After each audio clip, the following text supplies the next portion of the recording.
Reached out to Pepsi for comment for this story. They claimed that they didn't have access to anyone who was working at Pepsi that was around in those days. They also said that during COVID-19 they didn't have access to their documents about this, but you know, they were very careful to say that they were sorry for everything that happened, and we do know that Pepsi did try everything to try and make this right. The Pepsi number fever disaster cost the company millions. We know that they paid up to $10 million in those goodwill payments, but the financial effect could be much greater. After the disaster, we know that Pepsi sales dipped. They were overtaken by Coca-Cola again. Pepsi's number fever disaster changed the legacy of that soft drink in the Philippines forever. Some people of a certain age won't touch it. For many people, Pepsi is a taboo word. A lot of the people that I spoke to were still quite traumatized by their experience, by that experience of winning $1 million pesos, losing it, and then returning to their normal life in poverty in Manila.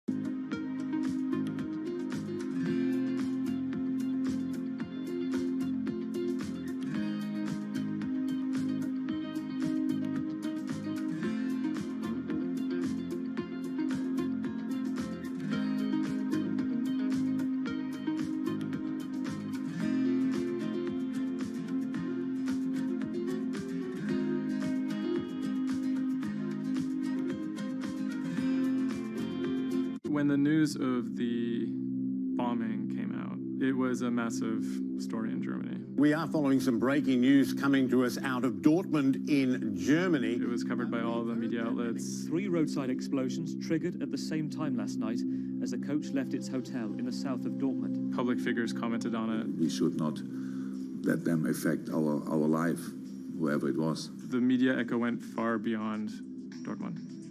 I think it was front page news in every single big paper around Europe. Everyone thought of like a terrorist attack, and people were scared that throughout the city in Dortmund there was more attacks to be happening. Unbeknownst to investigators, just after the bomb went off and the players of the team were shell-shocked, the person who had masterminded the attack was actually sitting in the hotel eating steak and sweet potatoes.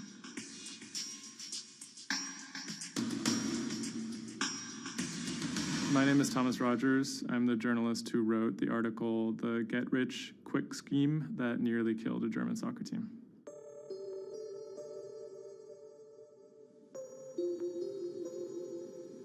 Dortmund is a mid-sized city in the western part of Germany in a state called North Rhine-Westphalia. And it's a former industrial city that's kind of fallen on hard times in the last few decades. It was severely bombed in the war, so the center of the city is quite stark. Some of the few high points include its soccer team. My name is Ike Henning. I'm a reporter with Bloomberg News, and I'm a great fan of Borussia Dortmund. Dortmund fans are super loyal. On all match days, the entire city is in black and yellow. It's like a religion. I think more than most German cities, soccer does play a very large role in the identity of Dortmund. In October of 2000, the BVB became the first team in the Bundesliga to actually go public. Salaries for soccer players in the Bundesliga have gone up very dramatically. With such high prices, they thought that by going public, they would be able to compete better with big teams like Bayern Munich. Unfortunately, that didn't go too well. Dortmund bought too many expensive players, high wages, and the club almost went bust in 2005. The price of their shares, it has sometimes gone up, but mostly gone down since they made that decision. So on April 11th, 2017, the team was staying in a hotel on the outskirts of Dortmund. Match days are always special in Dortmund. Everyone is looking forward to it. The team always meets in the same hotel ahead of matches. They stayed in this hotel in order to have a kind of neutral space before games so that they could concentrate, be sort of isolated from distractions, things like that. Everyone was pretty optimistic. They had a chance to go really far, maybe into the finals. I was in the office and getting ready for match day. I was going to meet with a friend, a fellow Dortmund supporter, in a pub. As always, the fans are very excited about matches. On that day, they were heading to play in the quarterfinal against AS Monaco at Signal Iduna Stadium, which is in the center of Dortmund. Shortly before 7 p.m., the players of the team boarded their official team bus. When the bus took off the parking lot of the hotel and turned on the street, there were three detonations, 3 bombs that exploded and hit the bus of Dortmund. 3 explosions occurred close to the Borussia Dortmund team bus. The B team bus had just left the hotel. The explosions destroyed 2 windows in the rear part of the bus. People screamed, people jumped to the ground. The fellow Dortmund fan I was supposed to watch the match with, he called me and said, turn on the TV, there was an attack of the Dortmund bus. And I thought he was like, that was impossible. Some of the players screamed at the driver to keep driving as fast as possible because they were worried that people might storm the bus. German investigators say the explosive devices used in the attack on the Borussia Dortmund bus contained metal pins, and that one had pierced a seat headrest. Unbeknownst to the team members, the actual mastermind behind the attack was, as they were disembarking, the bus was actually eating steak and sweet potatoes at the hotel they had just left. Authorities are attempting to verify a letter left at the scene claiming jihadists were behind the attack. Because there had been a series of attacks by Islamic terrorists in Germany and Europe, there was widespread suspicion in the media that this was another Islamic terror attack. 3 letters were found at the site of the bombing that took credit for the attack on behalf of Islamic State. There were, however, reasons to doubt this particular narrative. Would actually be a surprise if ISIS were actually part of this attack. Possibly could be a ploy by other groups like the far right wing to try and shift the blame. The letters had some strange qualities. They were written in a strange German that used big, sophisticated words, but had basic grammar mistakes, as if someone was native German speaker but pretending to be a foreign person. Federal investigators have detained 1 man suspected of links to Islamist terrorism, one of 2 suspects whose apartments were raided this morning. Shortly after the bombing, a man in Austria named Rudolf, who was a big BVB fan, he noticed that something strange was going on the stock market related to the team's shares. He emailed the lawyers of BVB, who then forwarded that email on to investigators.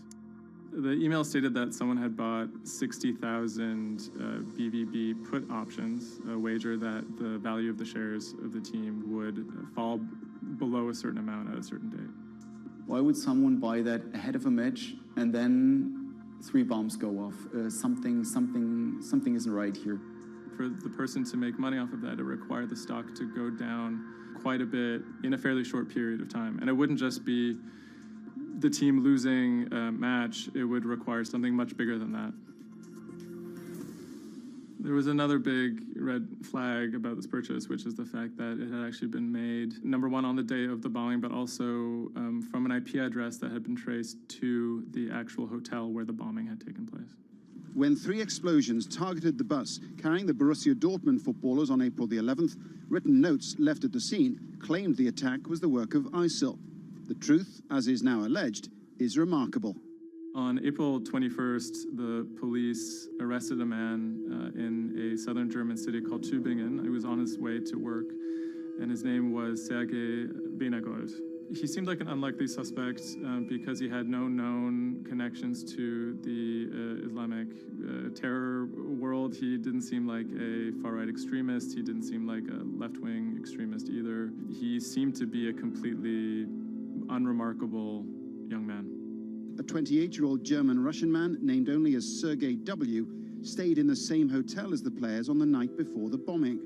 He specifically requested an upper room overlooking the bushes where the explosive devices were hidden. The media dissected why he would do that, what was his past. He had been inspired by the 2015 terror attack in Paris. And he noticed that in the aftermath of the attack, the stocks of French companies went down. And he believed that if an attack took place that was directed at a specific company, that the decrease in stock price for that company would be even more dramatic.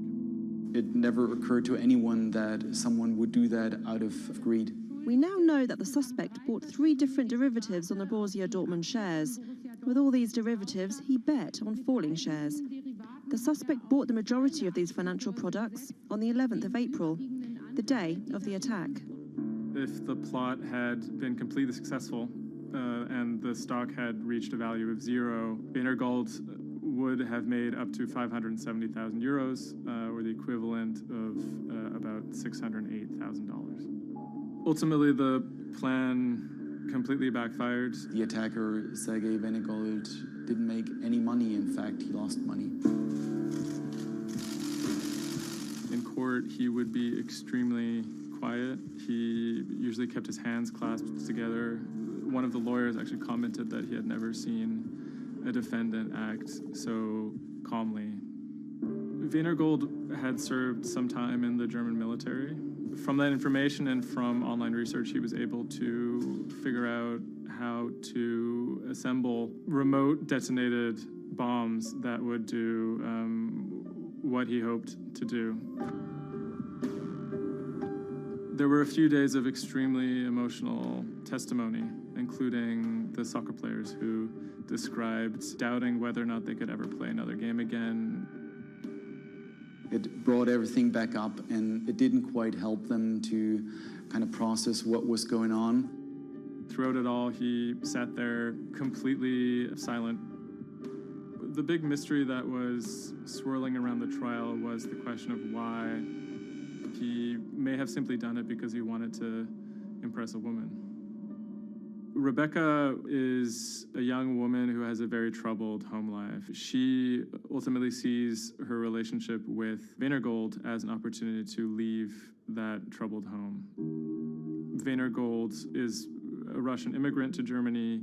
He speaks with an accent. He has anxiety in large groups of Germans. She begins to resent the fact that he has these fears and feels a little bit trapped. Rebecca attempts to dump him on multiple occasions, and he threatens to commit suicide if she leaves him. Wienergold apparently told Rebecca that she would soon be seeing a surprise. After being dumped via text message, he apparently began planning for this attack in earnest. Wienergold was charged with 28 counts of attempted murder, which carried a maximum sentence in Germany of life in prison. He claimed that he had nothing to do with the attack, but as time went on, he admitted that he had actually been the person who had built the explosives and had set them off. But he claimed that he didn't want to actually kill anybody. Ultimately, Wienergold didn't receive the harshest possible sentence. He was given 14 years in prison, but it's still a considerable amount in jail in Germany.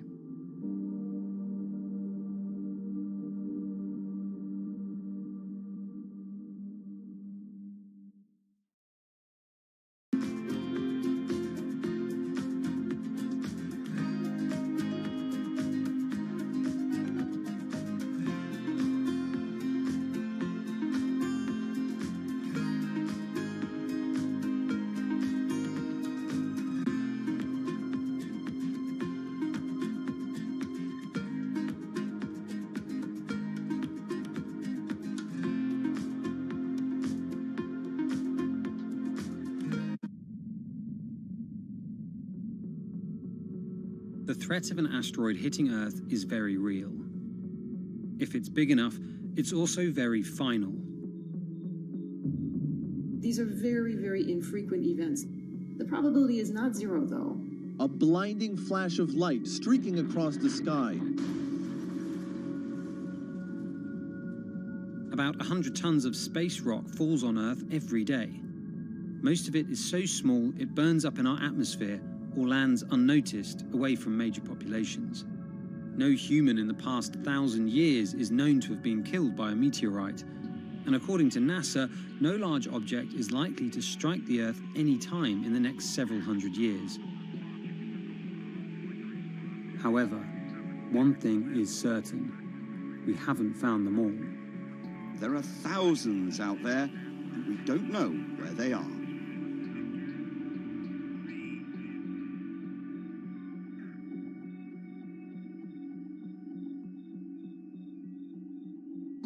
There are a lot of asteroids in our solar system. They number in the billions. Scientists all over the world are working toward detecting and deflecting the most catastrophic of natural disasters. The race is on to find as many of these objects as we can. We have a way of calculating whether or not an asteroid is potentially dangerous or not. I mean, I think it's something worth investing in. It's our existence at stake, right?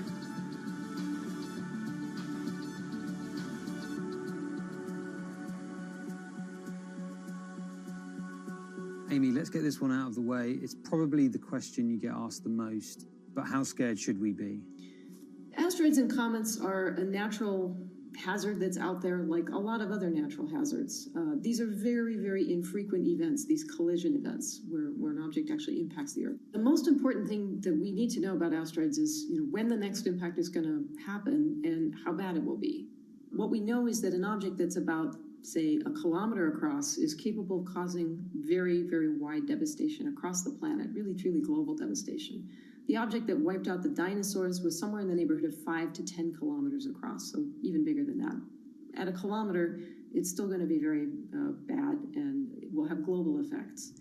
For objects that are capable of causing what I would call sort of regional damage, kind of a large major metropolitan area, a city and its surrounding environment, sort of around 100-ish meters. It depends on the details of the composition and so forth. By the 1980s, NASA was cataloguing near-Earth objects. In 1994, stargazers watched as comet Shoemaker-Levy 9 hit Jupiter. The resulting zone of chaos was estimated to be as large as the Earth, and the event became a turning point in the search for asteroids and comets in our solar system. In 1998, Congress tasked NASA with finding 90% of asteroids and comets 1 kilometer wide or larger. Soon after, Hollywood blockbusters Armageddon and Deep Impact brought attention and fear to the masses. The great news is that the vast majority, more than 90% of all the really large 1 kilometer near-Earth objects have been found. The challenge now is working down to these smaller sizes that are still quite capable of causing a lot of damage, but they're just harder to spot because they're fainter, they're smaller. Can you give us a sense of how many are out there in our solar system? We know that there are a lot of asteroids in our solar system. They number in the billions. Most of them, however, are between Mars and Jupiter in what we call the main asteroid belt. This is a region of space where most of the asteroids in the inner part of our solar system live, and they stay there for many billions of years. There is another population, though, that kind of leaks inward and gets into the region somewhat close to the Earth, and we call these near-Earth objects. We think that there are millions and millions of near-Earth objects that are out there in the total population. As of today, we know of sort of around 20, 25,000, something like that. When we first spot an object, we really know very little about it. We just see something moving across the sky. So all you get is just sort of a handful of snapshots, just enough to be able to tell that this isn't an asteroid that we've already seen before. And then once we can calculate the distance to it, we can now start to make predictions about its true size. Is it large or is it small? So we have a lot of information that we have to get pretty quickly to really understand what's going on. Finding asteroids is just one piece of the puzzle. Planetary scientists are extremely skilled in determining the orbits and speeds of asteroids based on relatively small amounts of data. NASA runs simulations of the trajectories asteroids could take, which is useful but time-consuming. A team of scientists in the Netherlands have found a way that could buy us more time. Our method is very quick. So you can very quickly get an assessment of whether or not the object is dangerous or not. If you look at the classical way of determining the danger of an asteroid, it may take days of computing time on very big machines to determine this hazardousness. The current problem is that there's just too many asteroids out there to spend a huge amount of computational power on all of them. So the neural network allows us to focus on what really could go and pose a hazard to Earth. A neural network is a computing system that mimics the way the human brain operates to find underlying relationships in a set of data. By training the network in this way, you train it in recognizing those objects that are most likely to hit the planet. And once it's trained, you can apply this network to all the unknown asteroids. And then you can make a selection and saying, hey, these are the ones which appear to be having orbits similar to the ones which we know are hitting the planet. That doesn't mean that they do, but it only means that they look very similar to the ones we know they do. What else did you find? Should we be particularly concerned about anything? One thing that we did find is that our neural network was able to go and identify a handful of asteroids which weren't considered potentially hazardous, that when we went and integrated them forward in time, they came quite close to Earth. We find a handful which were not detected before or not considered being dangerous before, and we think they are potentially dangerous. It's very hard to simulate kind of going forward in time an asteroid that's going to hit Earth because, well, the Earth is really small. And space is really big, and then you have to have very exact parameters to shoot an asteroid that goes and hits exactly Earth. And then Simon had the ingenious idea of not even trying to do that and just launching the asteroids from Earth's surface and integrating backwards in time. It's very hard to make it hit. So you need a lot of calculations which all end up in nothing. And the idea was then like, well, let's not do that. This is basically what NASA is doing. NASA is taking an asteroid, making multiple copies of them, shooting them all forwards in time, calculating their orbits, and then see what fraction sort of gets close to Earth. Not even hitting Earth, but getting close to Earth. And that they call it a potential impactor. So you calculate the solar system forwards in time for, let's say, 1,000 years. And then you launch asteroids from the surface as if they, if you go forwards in time, would fall on the surface. You calculate them backwards to today, and then you get your orbital parameters of today's asteroids, which you know will land on the planet. And those you can use as known impactors and compare with all the other asteroids in the solar system. Can simulations and AI, can those things fill in the gaps where perhaps telescopes and other imaging tools can't? Absolutely. Since the observations get more complex, the physics gets more complex. And if the physics get more complex, the mathematics becomes more complex. And at some point, you can't solve your problems analytically anymore. And then this is where the computer comes in. Now we have this trained neural network. We have a way of calculating in a fraction of a second whether or not an asteroid is potentially dangerous or not, and therefore deserves more attention or more time to spend on for really finding out if it is dangerous. When it comes to hunting asteroids, time is critical. What we can do about a potentially hazardous object depends a great deal on what we know about it and how much time we have before the encounter. We'd really like to find them when they're decades away, because the more time you have, the more options you have, and the less energy it takes to move an object aside. It also means we might not have to resort to launching a nuclear warhead at an asteroid. Until recently, pretty much our only choice. That's an option of last resort, in my opinion, yes. We have lots of options available. You can just simply bump into the object and just nudge it out of the way. That's one possibility, and that's kind of, in a way, sort of the simplest thing to think about, just nudging it off its path a little bit with, a massive object, a spacecraft, let's say. It's just kind of like bowling, if you will. If you have a long time or a long stretch of runway in the lane, just a very small twist on the bowling ball will make a big change in where it ultimately ends up. Another option would be something where you take a very big, massive spacecraft and you park it next to the object and you use the force of gravity as a towing rig. That takes longer, though, and you need to be able to send a pretty massive spacecraft, and it obviously depends a lot on how big the asteroid is. Other options start to get more and more complicated, and they range from painting one side of the object a white color and painting the other side dark and then letting the pressure of light sort of perturb its orbit. In a departure from the lab and computer simulations, NASA has real plans to rehearse kinetic impact deflection. In 2021, the agency will launch DART, the Double Asteroid Redirection Test mission, which will intercept a 160-meter asteroid in 2022. Better to practice now before we have to deal with an actual threat. In the meantime, discovering asteroids is our best bet. Thousands of scientists and amateur astronomers around the world make up an informal network that survey the heavens. But that may not be enough. NASA wants more resources to map our solar system and better technology. We need to ramp up our network of sensors, and also we need to just continue to strengthen our network of international observers so that we can get follow-up, because we find these objects when they're distributed all over the night sky. Once we get more observations, we get better data, we can make better predictions. If you look at the big impactors we have had in the last, let's say, 20 years, or maybe 30 years, or 50 years, most of them we haven't seen coming. So the danger, the real danger, I think, comes from the objects we don't know about, and not from the objects we do know about. This particular natural disaster, like a lot of natural disasters and like climate change, is a problem of the global commons. So the thing that we risk collectively is that it sort of then becomes nobody's problem, and nobody takes ownership over it. The asteroids are all over the sky. They just truly cross boundaries and borders with a second's notice. Kind of imagine in the future, maybe lots of small satellites around the Earth that are always going and looking outward. I mean, I think it's something worth investing in. It's our existence at stake, right?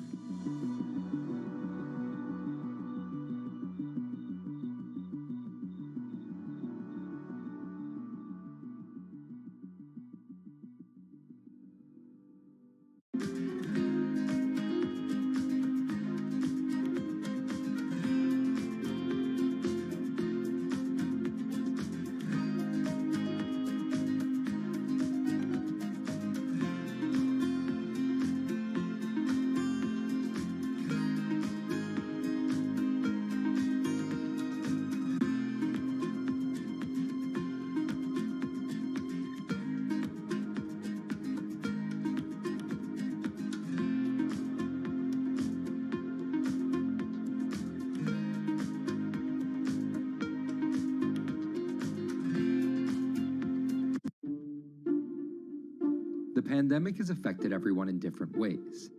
Some pass the time by baking. Homemade sourdough bread. Do I need to say more?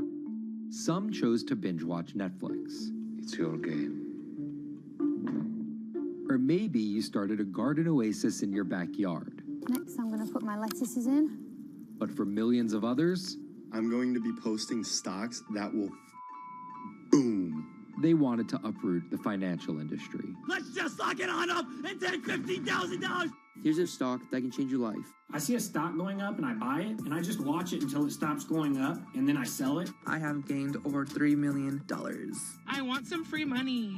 I don't think you can overstate the online communities or social media's influence on financial markets. A large group of inexperienced investors who discuss their plans on social media platform Reddit have shaken up the stock market in a big way. The stock that everybody's talking about right now is GameStop. Video game retailer GameStop is set to continue their head-spinning ascent today. The revolutionaries on Reddit are spanking Wall Street's ass. The more these stocks go up, the more the big guys are getting creamed and losing billions of dollars. This isn't a wealthy person's game anymore. Anyone can play it. I took up a little bit of a new hobby, and I am interested in day trading. As an investor nowadays, you don't have to look a specific way. You don't have to wear specific clothes. You don't have to be doing it from a trading floor on Wall Street in like a high-rise building in downtown Manhattan. The narrative of what's driving the markets is no longer being held in secret offices in New York and Boston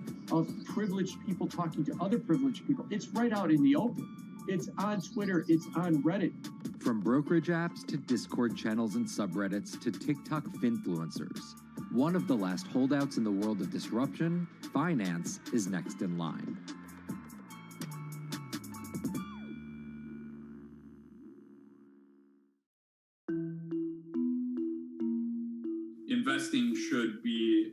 ubiquitous as shopping online. That's Vlad Tenev, the CEO of Robinhood, the online brokerage app, talking about how he wants his app to disrupt the world of stock trading like Amazon disrupted the world of home shopping. And I think that speaks to exactly the mission that a platform like Robinhood has, which is to democratize investing. Robinhood was started in 2013 by Vlad Tenev and Baiju Bhatt in, where else, Silicon Valley, as an alternative to the big brokerages, but with one big difference. As they were building the social network around finances for people, they realized that there was a gap in the market and that free trading could become something that they could bring to the markets, they could disrupt the industry. While no-fee trading is industry standard today, it was unheard of when it was first introduced. The online brokerage industry was really innovative when they came on the scene 10, 15 years ago, but they kind of stopped innovating where you haven't seen those commissions come down beyond $5 or $6 or $7. Robinhood think that by offering zero commission that they're going to push people onto this platform. And on top of no-fee trading, the customers Robinhood was courting have been long overlooked in the world of finance. So the typical customer of a Charles Schwab, for example, is putting a lot more money in that brokerage account than the typical customer at Robinhood. Even today, with all of its popularity, the median account size is about $240. There's Fidelities in the Schwabs and the E-Trades of the world. They look down their nose at those kind of accounts. I don't want a $1,000 account. They're just a headache. I want a $100,000 account. And this is key here, right? Because the thing about Robinhood that's different than every other single brokerage platform is how easy it is to use. The design of the Robinhood app really has in mind a user who might be coming at this absolutely cold. The fonts are very well sized, the shapes, the colors, all of that is something that the founders of Robinhood paid really close attention to. And by creating an interface that catered to a newer investor, they were able to gather a pretty healthy group of customers. And by 2019, they had about 10 million customers.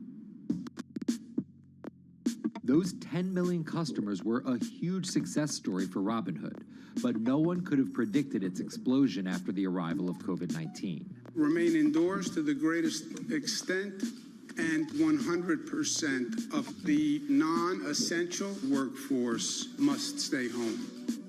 What we saw when the pandemic hit was the growth of Robinhood users absolutely turbocharged. And oddly, you saw this surge in interest in stock trading. Then they saw the absolute surge in 2020 in customer growth.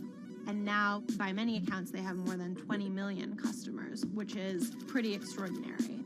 So the next step for them is to figure out how to monetize those users and how, even with their small account sizes, to get them to grow with the company and, as it releases more products, come along with them.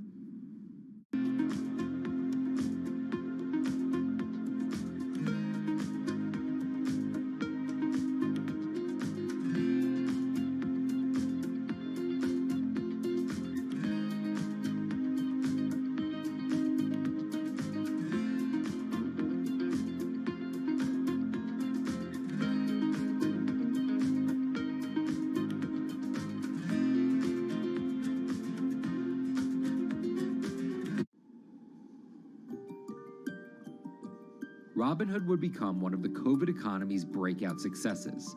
Robinhood traders, as they're called, became the shorthand explanation for the frenzy of often speculative retail investing after the pandemic lockdowns.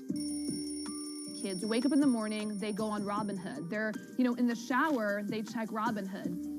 Kids are learning how the stock market works at 18 while they're at school, checking their phones in between classes because notifications pop up telling them what their stocks are doing that day. With these new tools, millennials and Gen Z are investing in the market in ways their parents could have never even dreamt of. That is sort of key when we talk about the divide between older and younger generations, is that the younger generation was exposed to so much more information and tools at their disposal to do what they want in the market. The older generations, you never had the technology or the cost structure that you could play the markets like you can today. So you were stuck with giving your money to a professional investor and paying them a fee to do it. When I speak to young kids, they tell me, I'm making mistakes, I'm losing money. I'm not a perfect investor, but I'm 18, and by the time I'm 30, which will be, 10 years from now, I'm gonna have interacted with the markets for a decade. And so it's a learning experience more so than anything else. And you can look at it and you can say, wow, that's risk-taking, that's dumb, but if you could possibly shave 10, 20 years off your working life versus adding 5 years, I don't think you can fault people for that. But Robinhood is only part of the puzzle. Sure, you can trade on it, but without research, information, and data, you're just blindly throwing darts at different stocks and hoping to strike it rich. Wall Street forever has always run on what we now call narratives or memes. People telling rumors to each other have been around for 100 years.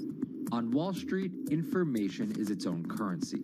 Historically, either you had it or you didn't, and the people who had it had a huge advantage. In the past, those narratives and memes didn't have a network effect. It would be one person telling another person over the phone. In fact, when I broke into this business in the 80s, a lot of people used to complain that they weren't on the call list to get those ideas. Social media changed all of that. Fast forward to 2021, that's being done on the internet now. And that's being done on Discord and Twitter and StockTwits and Reddit. And the impact is very similar, but orders and orders of magnitude larger. As social media has played a bigger part in our lives, it's also played a bigger and kind of more important role in how people find investing ideas online and on these platforms. How do those ideas spread? On TikTok. Yes, that TikTok. Soon may the weatherman come to bring us sugar and tea and rum. People aren't just going to it for sea shanty videos. The personal finance hashtag on TikTok has garnered 3.5 billion views from its 1 billion monthly active users. By comparison, videos found under the cooking and health tips hashtag have 2.6 and 2.1 billion views respectively. The trajectory of Robinhood and TikTok were literally on par. What happened in the stock market this week? So the word of the week is expectations. Absolutely essential that you guys understand the risks of shorting. And Kayla Kilbride and Kyla Scanlon are two of those financial influencer TikTokers, also known as finfluencers. I think people still care about fashion, they care about culture, but it's also like there's this big behemoth thing called the stock market that we really don't know a whole lot about, and it's gatekept behind the industry. And so people want to unpack that. And so my audience is, a lot of them are younger investors who are looking to hone their skills. Tech and write-up. Kyla and Kayla are two of the more, let's say, professional TikTok influencers. The Tesla ARK Bitcoin Biotech Risk Cluster.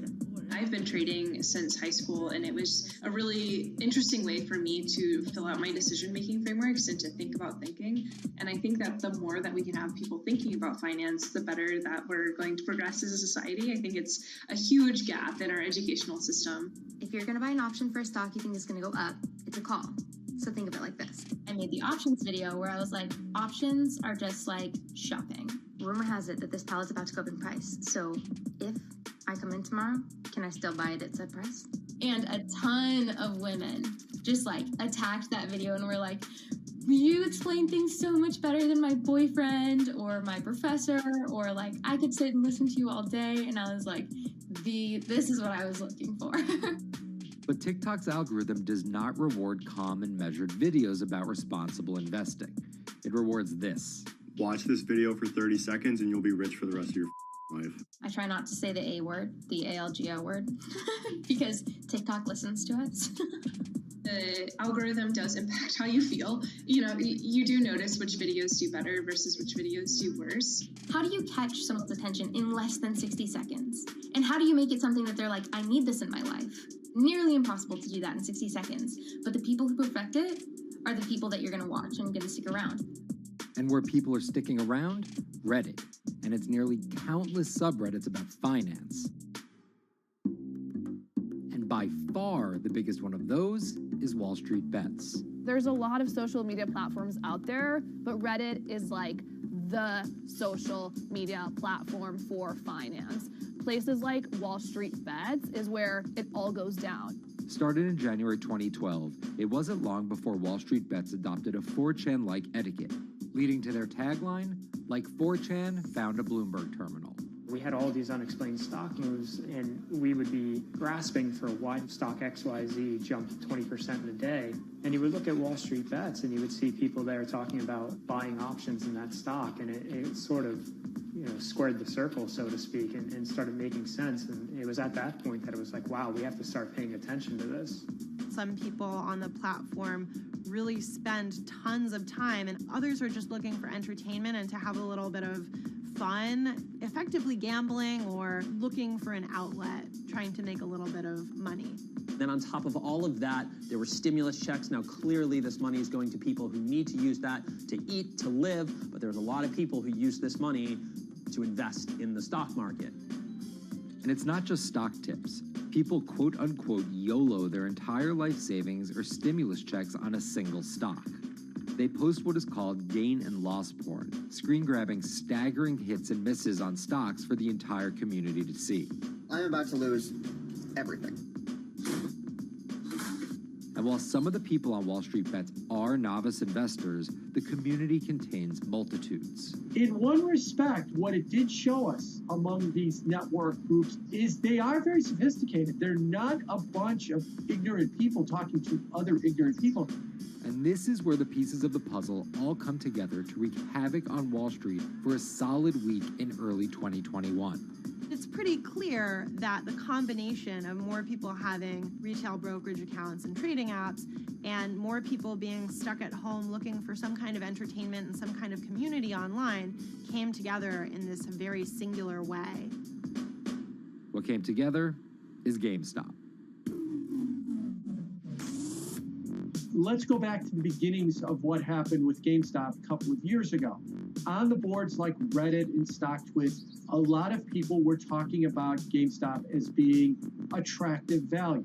Some of them are even, Wall Street alums who left the industry and now still have access to tools that they can use to improve their financial well-being and make very good decisions. And I think Roaring Kitty is a perfect example of that. GameStop is one of the most compelling asymmetric opportunities in the market today. Really, I don't understand how you could disagree with that. At the same time that this crowd was talking it up, the hedge fund institutional crowd didn't like this stock at all, and it had the largest short interest of any stock in the New York Stock Exchange going into late 2020. Short selling is a bet that a stock price will fall, and it's a fairly simple concept. An investor borrows a stock and then sells it. The investor is betting on buying the stock back later for a lower price, before returning it to the original owner, pocketing the price difference. What a short seller would tell you is that they almost act as a policeman in financial markets, or they're at least looking for companies that aren't what they say they are. And that can range anywhere from an outright fraud that some short sellers try to expose to just a company that's not worth as much as investors think it is. The problem is, if the stock price rises, the short seller has to come up with the money to buy the stock back. And the more it rises, the more it costs. And that's what's called a short squeeze. And the hedge fund Melvin Capital was on the wrong end of that squeeze. Melvin Capital lost over 50% of its money in the month of January alone, just from being caught in the short squeeze of the stock. This is where the disruption comes in. One of the most wild stories you're ever going to see. GameStop shares absolutely going nuts. In less than a year, the company's stock has jumped from less than $3 a share to almost $350. Cheers, everybody! Roaring Kitty has turned $50,000 or so investment into some $14 million. Whoa! Investors all over social media use the free trading app Robinhood to wreak havoc on Wall Street. They're actually piling on into some of these stocks to really hurt the professional short sellers. and they all used Reddit, Twitter, TikTok, and Discord to tell one another to keep buying and, quote, hold the line and not sell GameStop. People are getting cheerleaded for jumping in, buying at the highs. They're saying, keep going. And it was working too, until Thursday morning, the trading app Robinhood sent out this tweet. In light of current market volatility, we are restricting transactions, including GameStop. People were really angry. Robinhood was supposed to allow the regular people to play the same game these big boys are playing. But instead, we were all taken for schmucks, and they screwed us.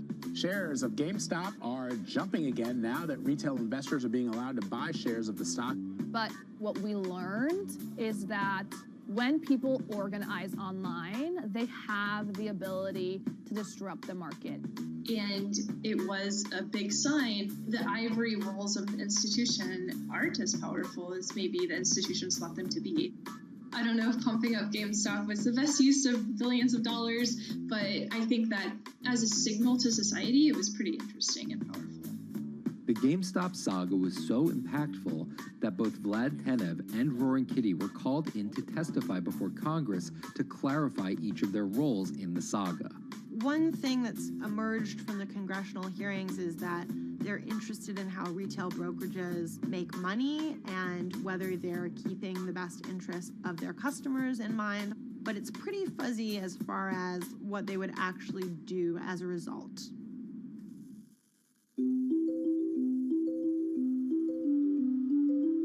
While the frenzy around GameStop eventually subsided, it didn't take long for retail investors to find other areas to invest their money. Take a look at Bitcoin going bananas over the weekend. Bitcoin forms a brand new all-time high.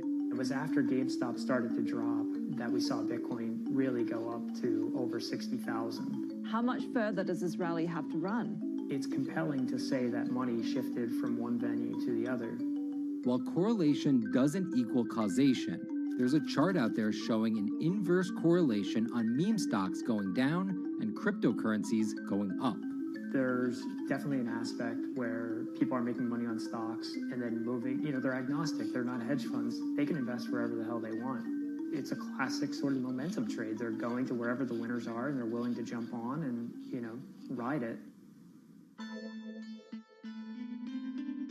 So whether it's meme stocks like GameStop, meme coins like Dogecoin, or entirely new ways to invest in art like NFTs, the new kind of retail investor is making its presence known.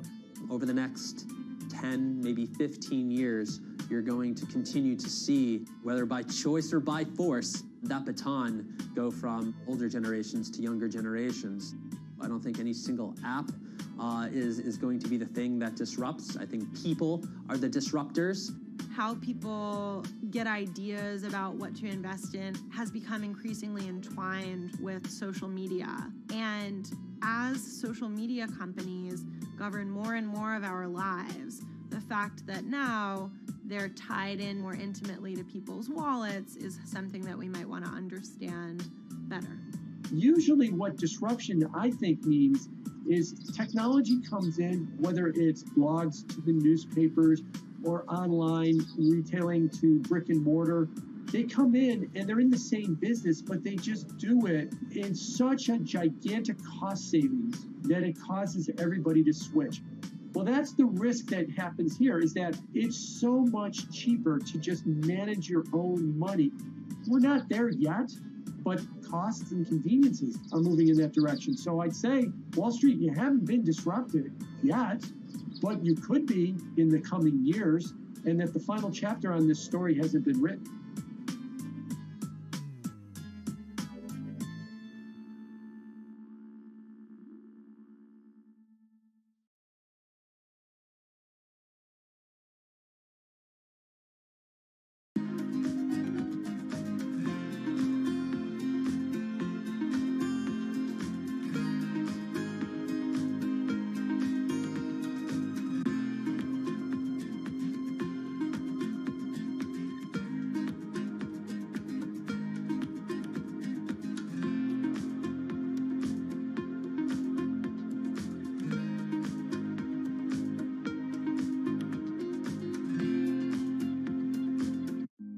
Bloomberg's own David Nicholson. Now, his happy place is out in the field, on the open road.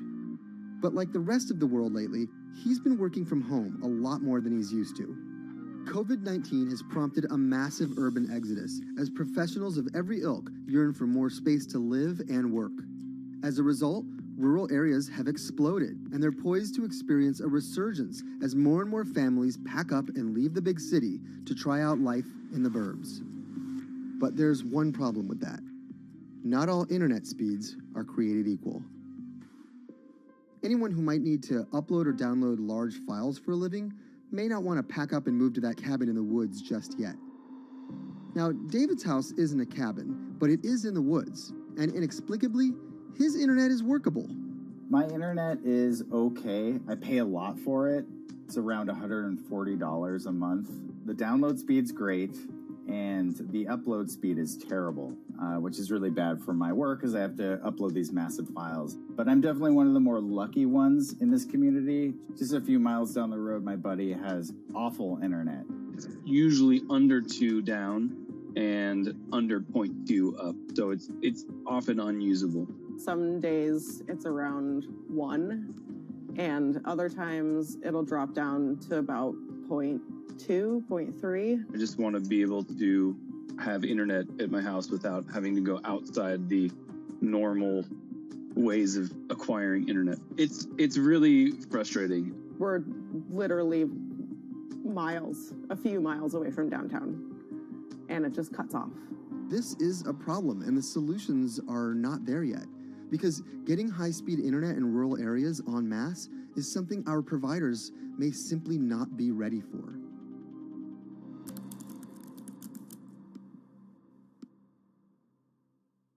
If your internet service doesn't have fast download and upload speeds, then you don't have high-speed harmony. You have.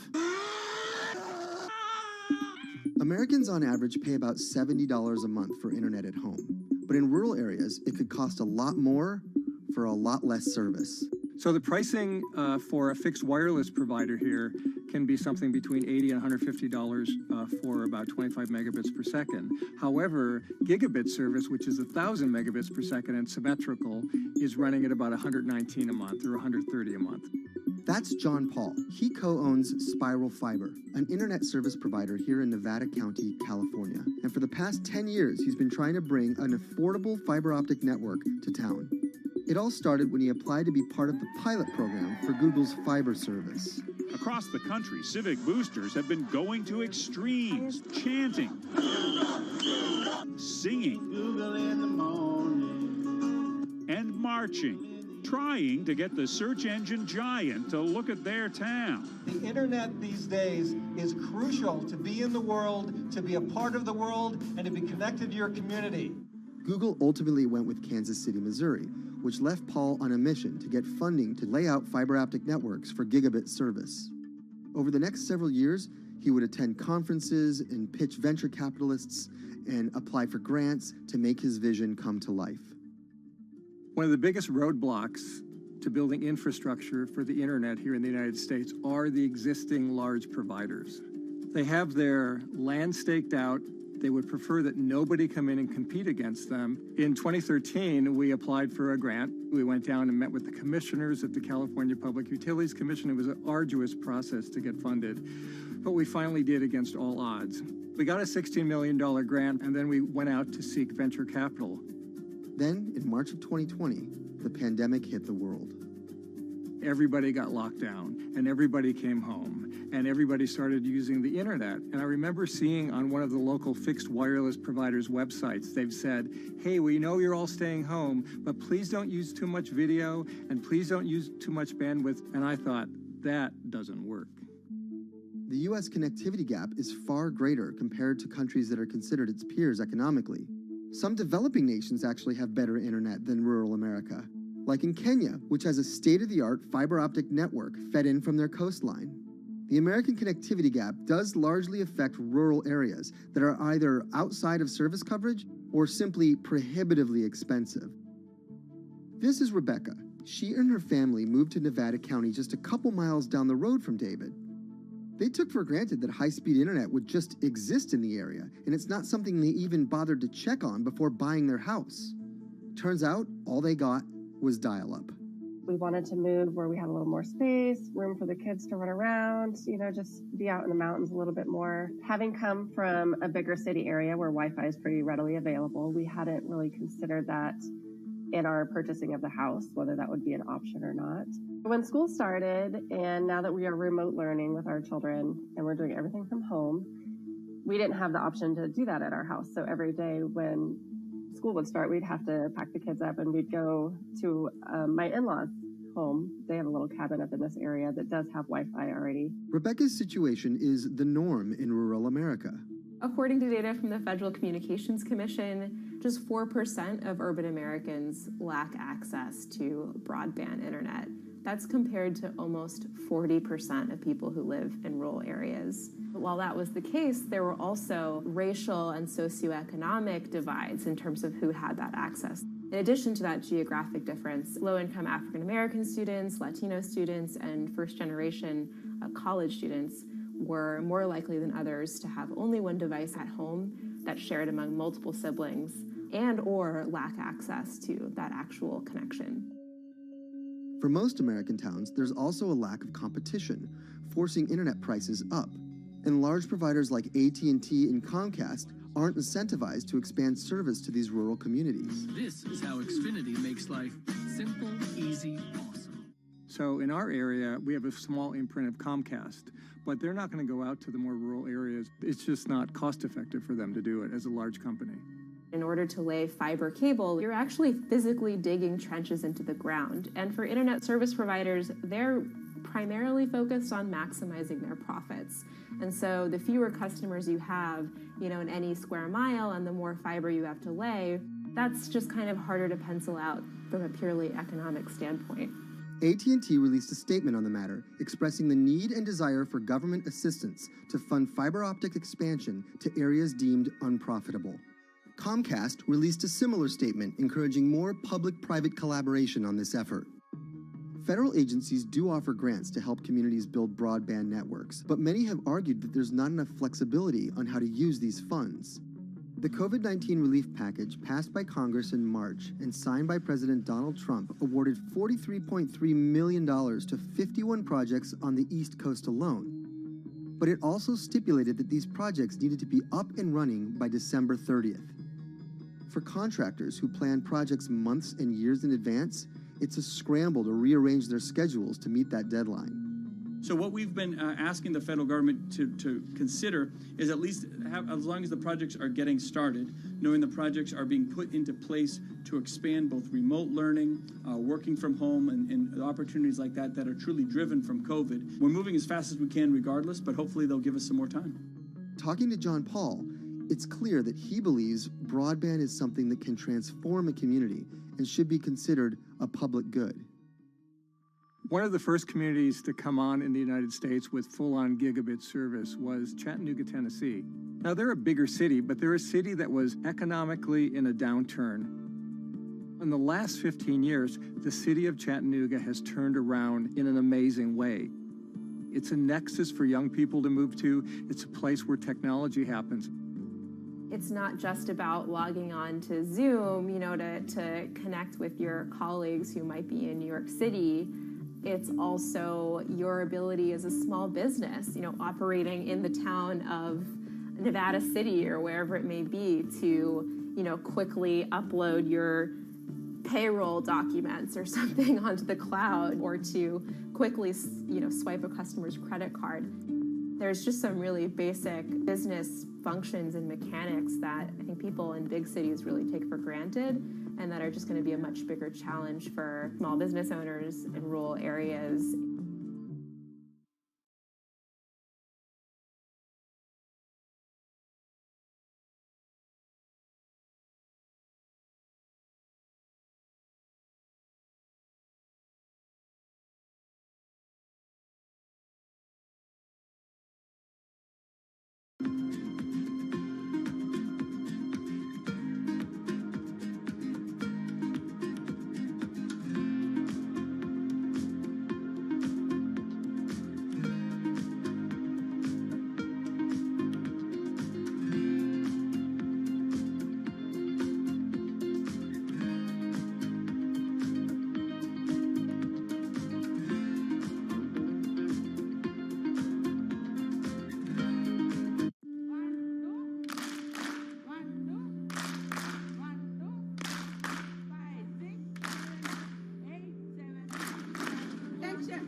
historically, the marginalized people, you call them as untouchables or Dalits, they have been kept away from the center of the knowledge.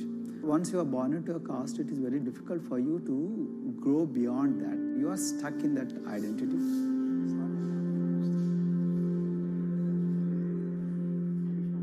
Education is the best way of liberating them. So that's how I chose to work in education sector. The kind of education that we are giving to the marginalized people is going to change not just the fate of these communities in Telangana, but it is going to be the source of inspiration, source of hope for all the marginalized in this country.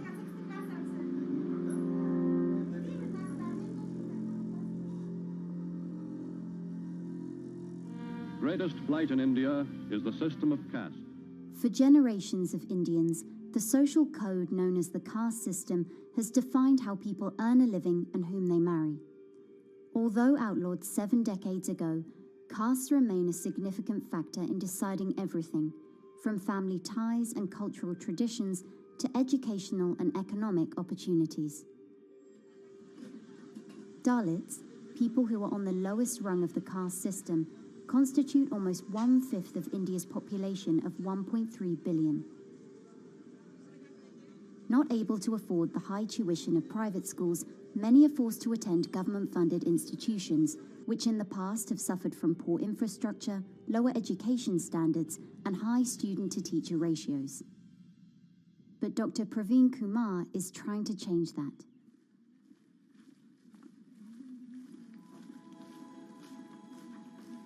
I am currently working as head of Telangana Social Welfare Residential Schools.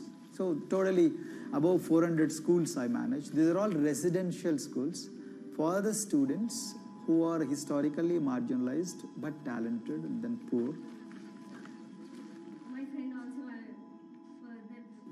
Of them, 60% are girls and then 40% are boys, because girls are more marginalized among the marginalized. Their voices are always suppressed. My approach to improve the conditions in the schools has been put your eyes and ears on the ground always.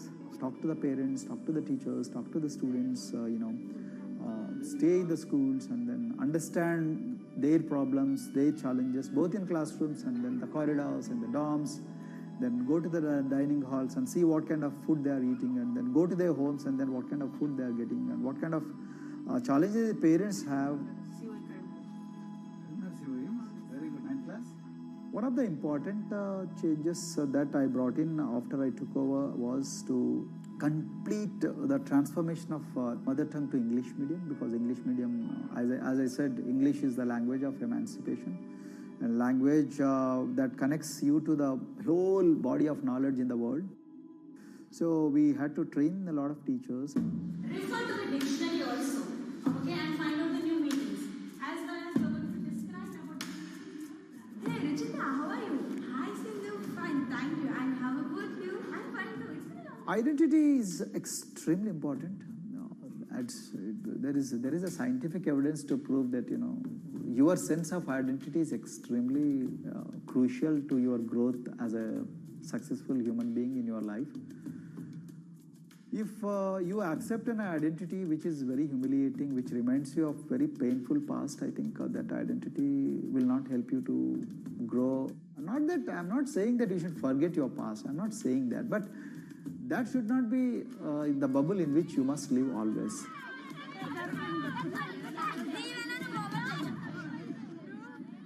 Sweros is an alternative identity. S stands for state, W stands for welfare, Aero, SW and then Aero is Swero. So the idea is your dreams have to be skybound.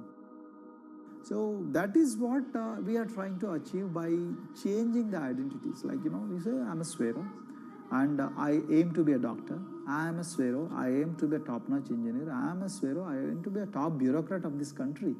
I'm a Swero. I want to be a very good actor or, a musician in this world. So these are the positive images that are associated with identity.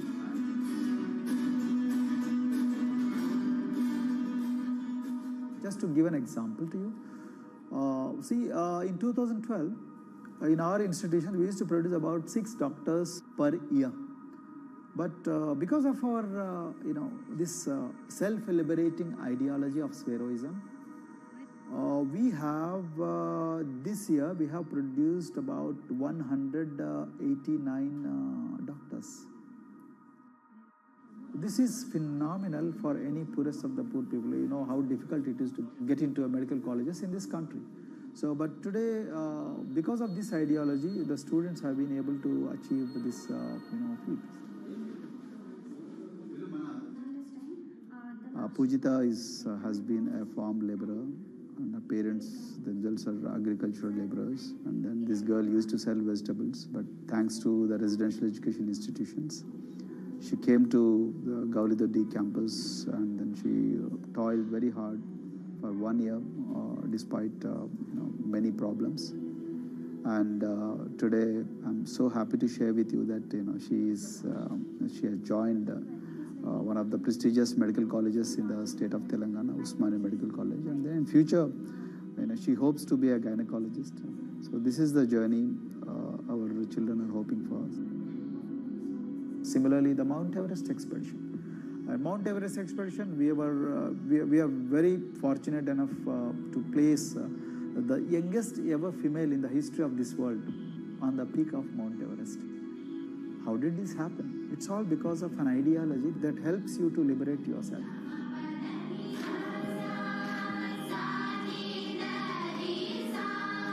We brought a lot of extracurricular activities, and most of them got institutionalized now. So, for example, music. Similarly, the games. We have so many coaching academy. We have boxing academy, we have wrestling academy, we have handball academy. So we have, kabaddi, the traditional Indian sport. We have golf. We have introduced the golf also. Like golf is generally played by so-called rich people, but today even poorest of the poor people also are being trained in golf in our schools. Wow. So our intention has been to give all 360 degrees, type of opportunities to the students, so that whoever is interested in whatever activity, they can go and then do it.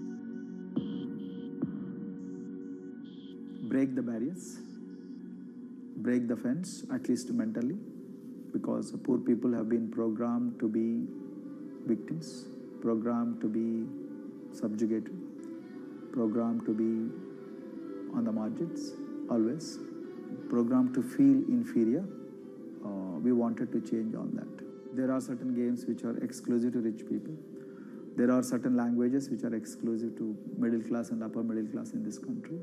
To put it in one word, the sole aim of introducing all these co-curricular activities is to break the stereotypes which are recklessly imposed on these people. Their stereotypes Dr. Kumar knows all too well. Born a Dalit, his grandparents were labourers and access to the village world was restricted. Dr. Kumar credits his parents' belief in the power of education with helping him realise his aspirations. He went on to join the Indian Police Service, attended Harvard University, and then began pursuing educational reforms back home. I attribute whatever I am today, it's to my mother primarily. They educated me in the village, although there were no good schools. So then I stayed in social welfare hostels, the hostels which are managed by government for the poorest of the poor kids. I passed with reasonably good grades. Then I went to university, and then I faced worst form of discrimination in the universities. Like there were in those days I'm talking about. So the bathrooms and the toilets were exclusively meant for scheduled castes and scheduled tribes. We used to fight discrimination on one hand, and then again try to excel in academics day in and day out. So that's how I came to education, because I deeply believe that education is the only important weapon that can really place the poorest of the poor people from a very victimhood orbit to a prosperous orbit. I think in future this is going to be a game changer for the marginalized in this country.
If you look at a thermal image of a city and then compare that to a map of vegetation, you'll find that where there's greenery, the temperature is lower.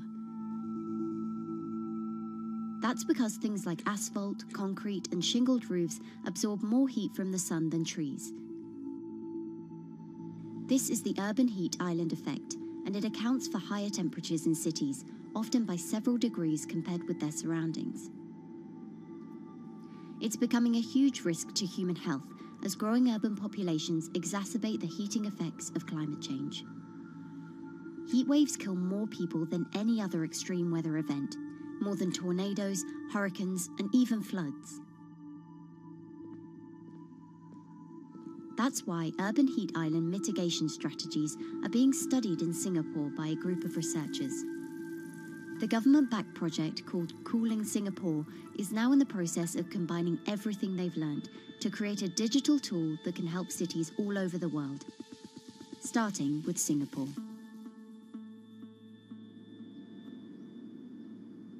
In Singapore, close to the equator, temperatures regularly rise above 32 degrees Celsius or 90 degrees Fahrenheit. And the city structures only make it worse. And that is also the case for Singapore, which is basically a concrete jungle, more urbanized, more developed city. And even in Singapore, what you have is a situation whereby there's a temperature difference of 7 degrees Celsius between the more urbanized and the more rural areas.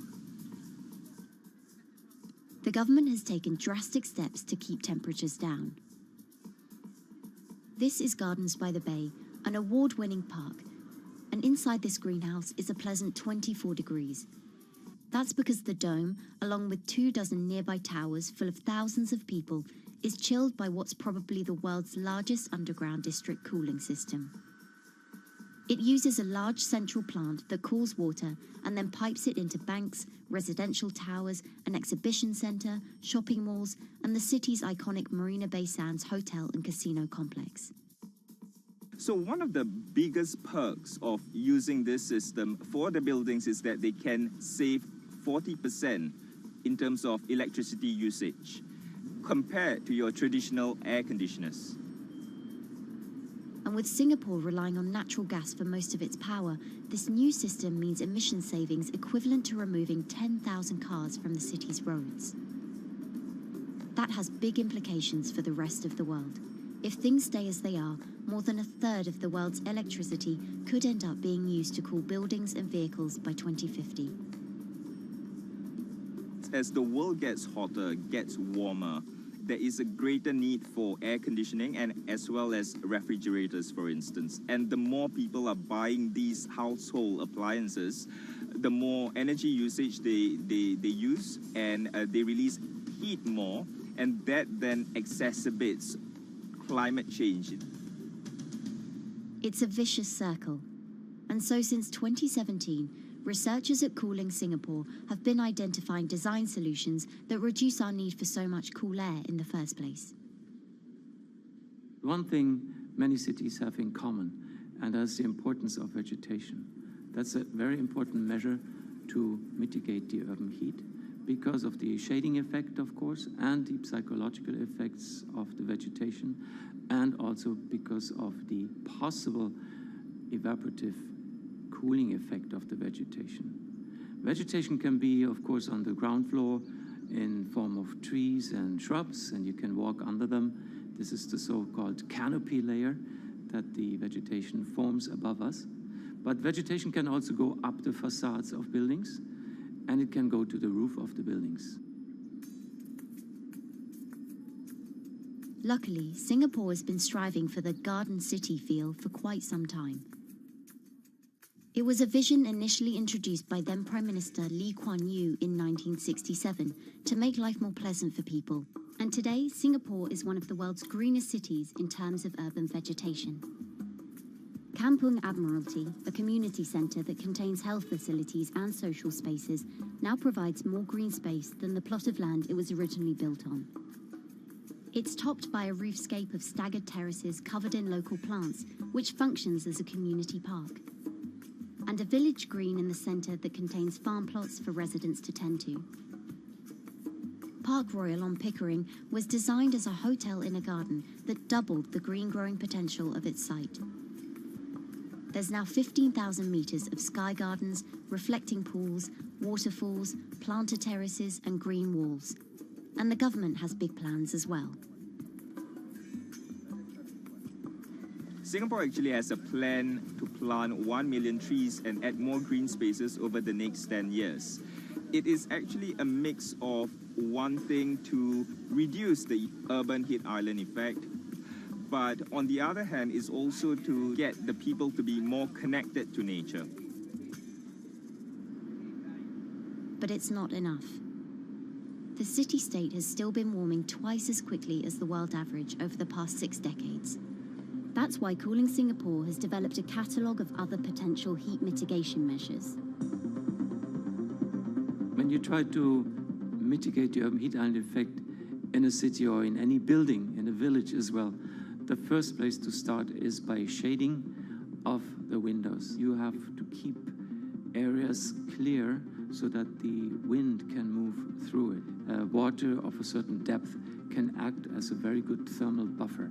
If you have to construct heavy buildings such as high-rises, at least you can make the surface, the facade, less heavy, and you can protect it from direct sun penetration. You have to make sure that no combustion engines will be in the city in the middle and the medium to long-term range. So ideally, the electricity production is outside of the city, and you bring just the clean electricity into the city.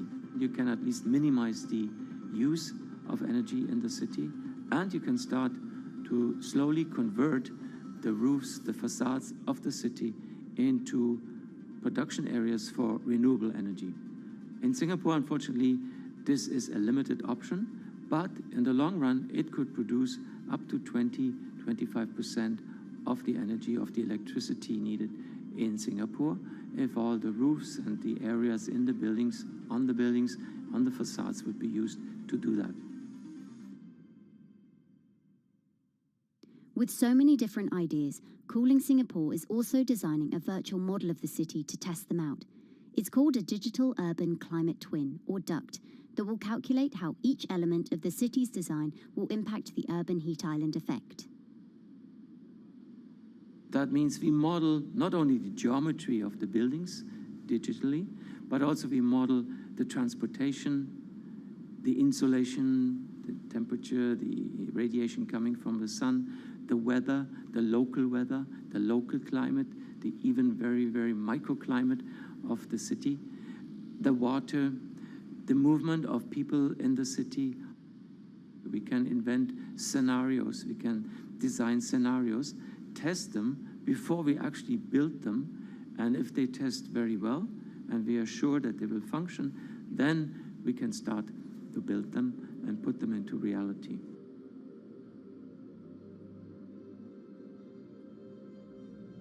Singapore will be using this new tool to figure out which actions it should take next. And the model can be applied to any city, whether it needs to keep heat out or keep heat in, which will ultimately save energy, slow climate change, and improve our quality of life. So this is something that Singapore will be able to export, maybe even together with its city development systems that it already has. Singapore is one of the very few cities in the world that really combine this scientific approach with a very well-established urban redesign and urban design approach. Through its agencies and the combination of its agencies, it has achieved a lot in the past. If it keeps following the scientific path and the combination with the other knowledge in the city already, we think that it will be a very comfortable and very livable city in the future, even more than today.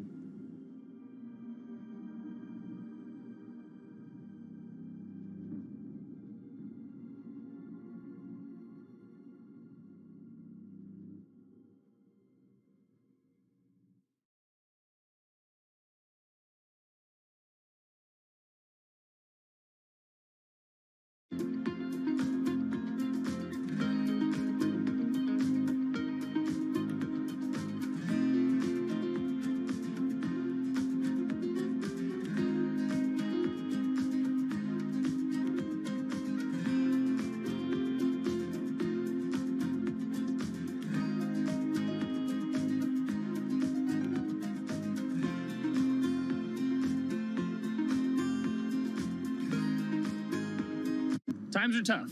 Jobs are scarce. It's risky to be outside and around others. Seems like there's very few ways to make extra money during a pandemic. So I guess I'll just hunker down and binge social media until this all blows over. Wait, don't these people make money? How do these people make money?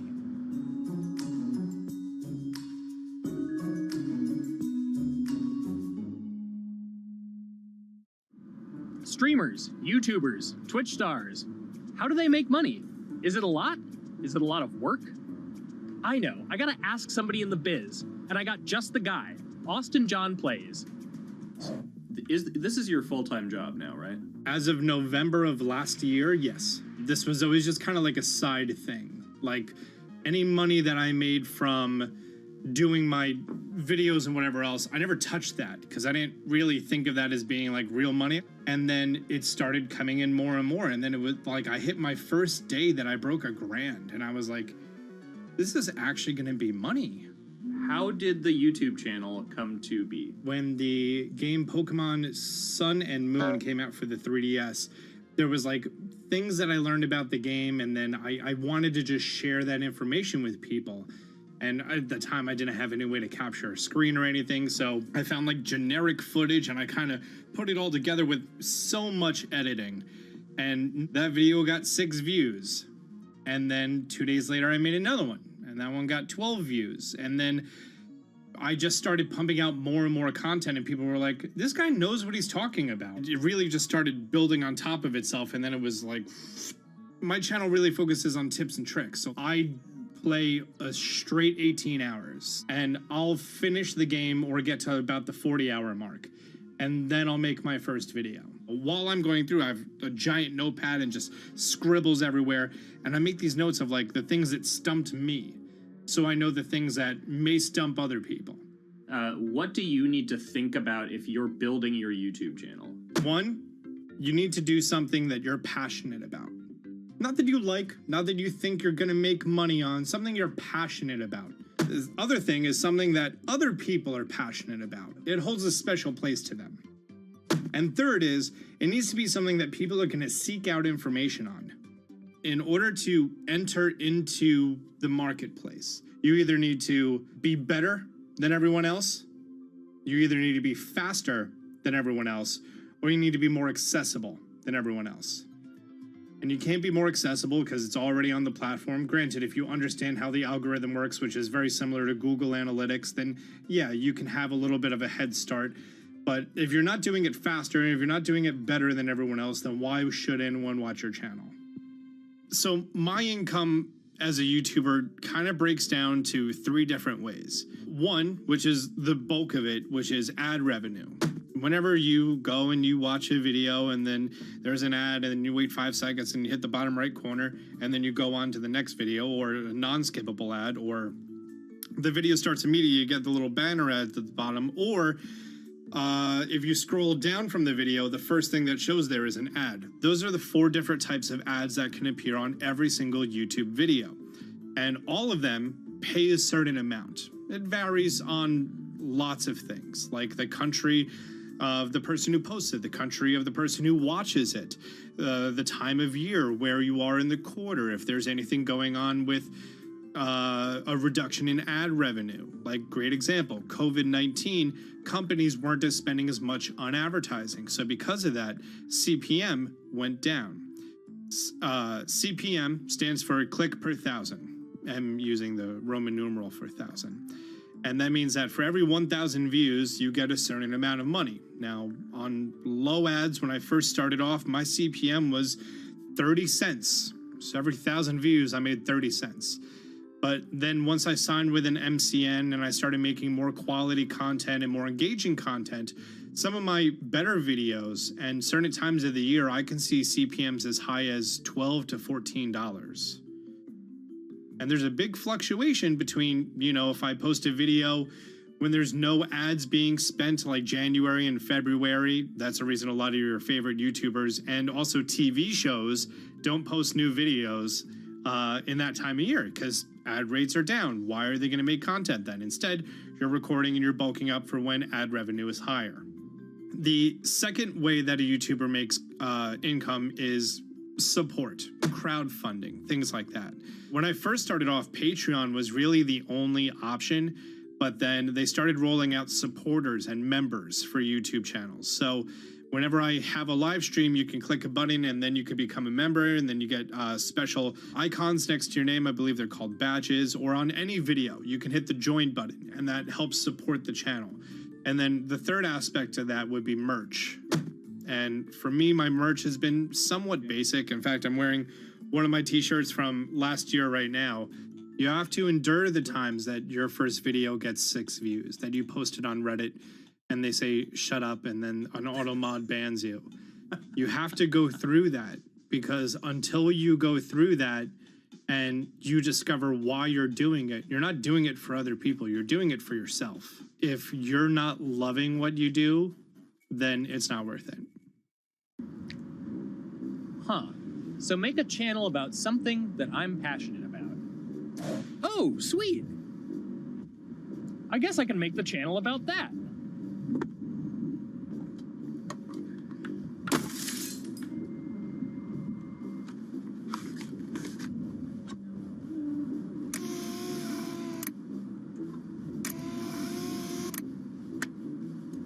Now, how do I grow an audience? How do I get popular? It's all about diversification, right? You have to have a massive Twitter following. You have to have a massive Instagram following. You have to have a massive YouTube following. Of course, you have to be on Twitch, which is the key platform. But basically, any way you can get in front of your audience, you can engage with your audience, is going to drive those clicks, which ultimately drives the advertiser revenue that you get back from all of these platforms. It's me and Dan playing video games and talking in a funny manner over them. They're not just people who are good at games, they're actually people who are good at online engagement, online entertainment, first and foremost. You have the right to remain stylish. Anything you wear can and will be used against you in the court of fashion. The streamer is either very, very talented at the game. The best player in the game is generally going to draw a crowd because people like watching people who are very good. On the other hand, they're either very, very good or funny, charismatic, whatever it is on that side. Oh, no. You know, it becomes more of a show where they talk about other things outside of the gaming world, and gaming becomes really just a backdrop and an excuse to engage with that audience. There were those weird, like, Ronald McDonald, like, straight to VHS movies. You remember those? I'm personable, I'm chatty. I would kind of, you know, when boring things were happening in the game, I would ramble on about, you know, movies I'd watched or books I'd read and, you know, or conversations I'd had and stuff like that. And so I think being personable was a big part of that. It's not just getting on and playing games. It's getting on and being an entertainer. You are putting on a show. All right, now let me go ahead and grab the samurai sword that every gym has. Okay, he's dead. To have a larger audience and to have that audience, I think, stay with you, you have to bring something extra. You know, you have to find your niche. You have to find what works and what connects with the audience and what makes them laugh and what makes them keep coming back. You gotta make it a little more exciting, all right? Throw in a hanging bishop. Have everybody in suspense for a moment. think the real most important thing is to just get used to being on camera. Like in any sort of performance thing, is get used to talking on camera. You know, my first few videos were terrible, but because I sat down and did it for 6 to 8 hours a day, I just got used to talking and I got over that uncomfortable hump. If you go into Twitch purely with the expectation that you're going to make money, make a job out of it, have all this growth, and it's going to be great, you're probably going to burn out prior to getting to that point, because there's very little payoff for a long time, right? Like multiple years generally before you really start to see a payoff.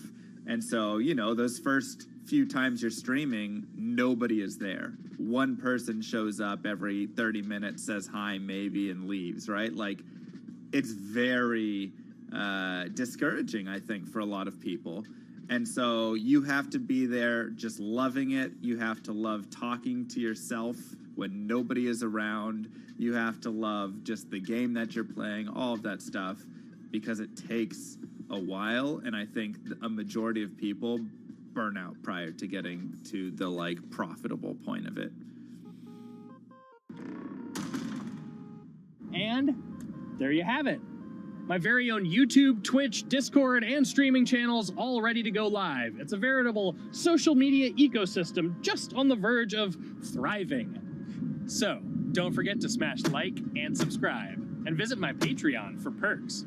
Also, go to my merch page. And one last thing, stay cool, my friends.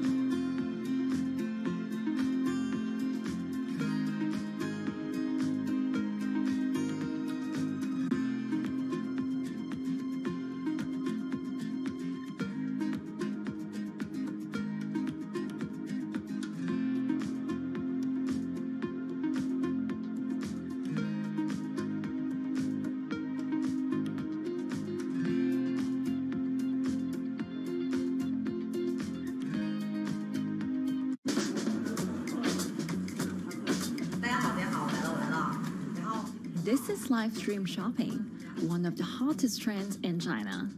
Every night, tens of millions of people watch live shows hosted by influencers like Thea and buy the products they recommend.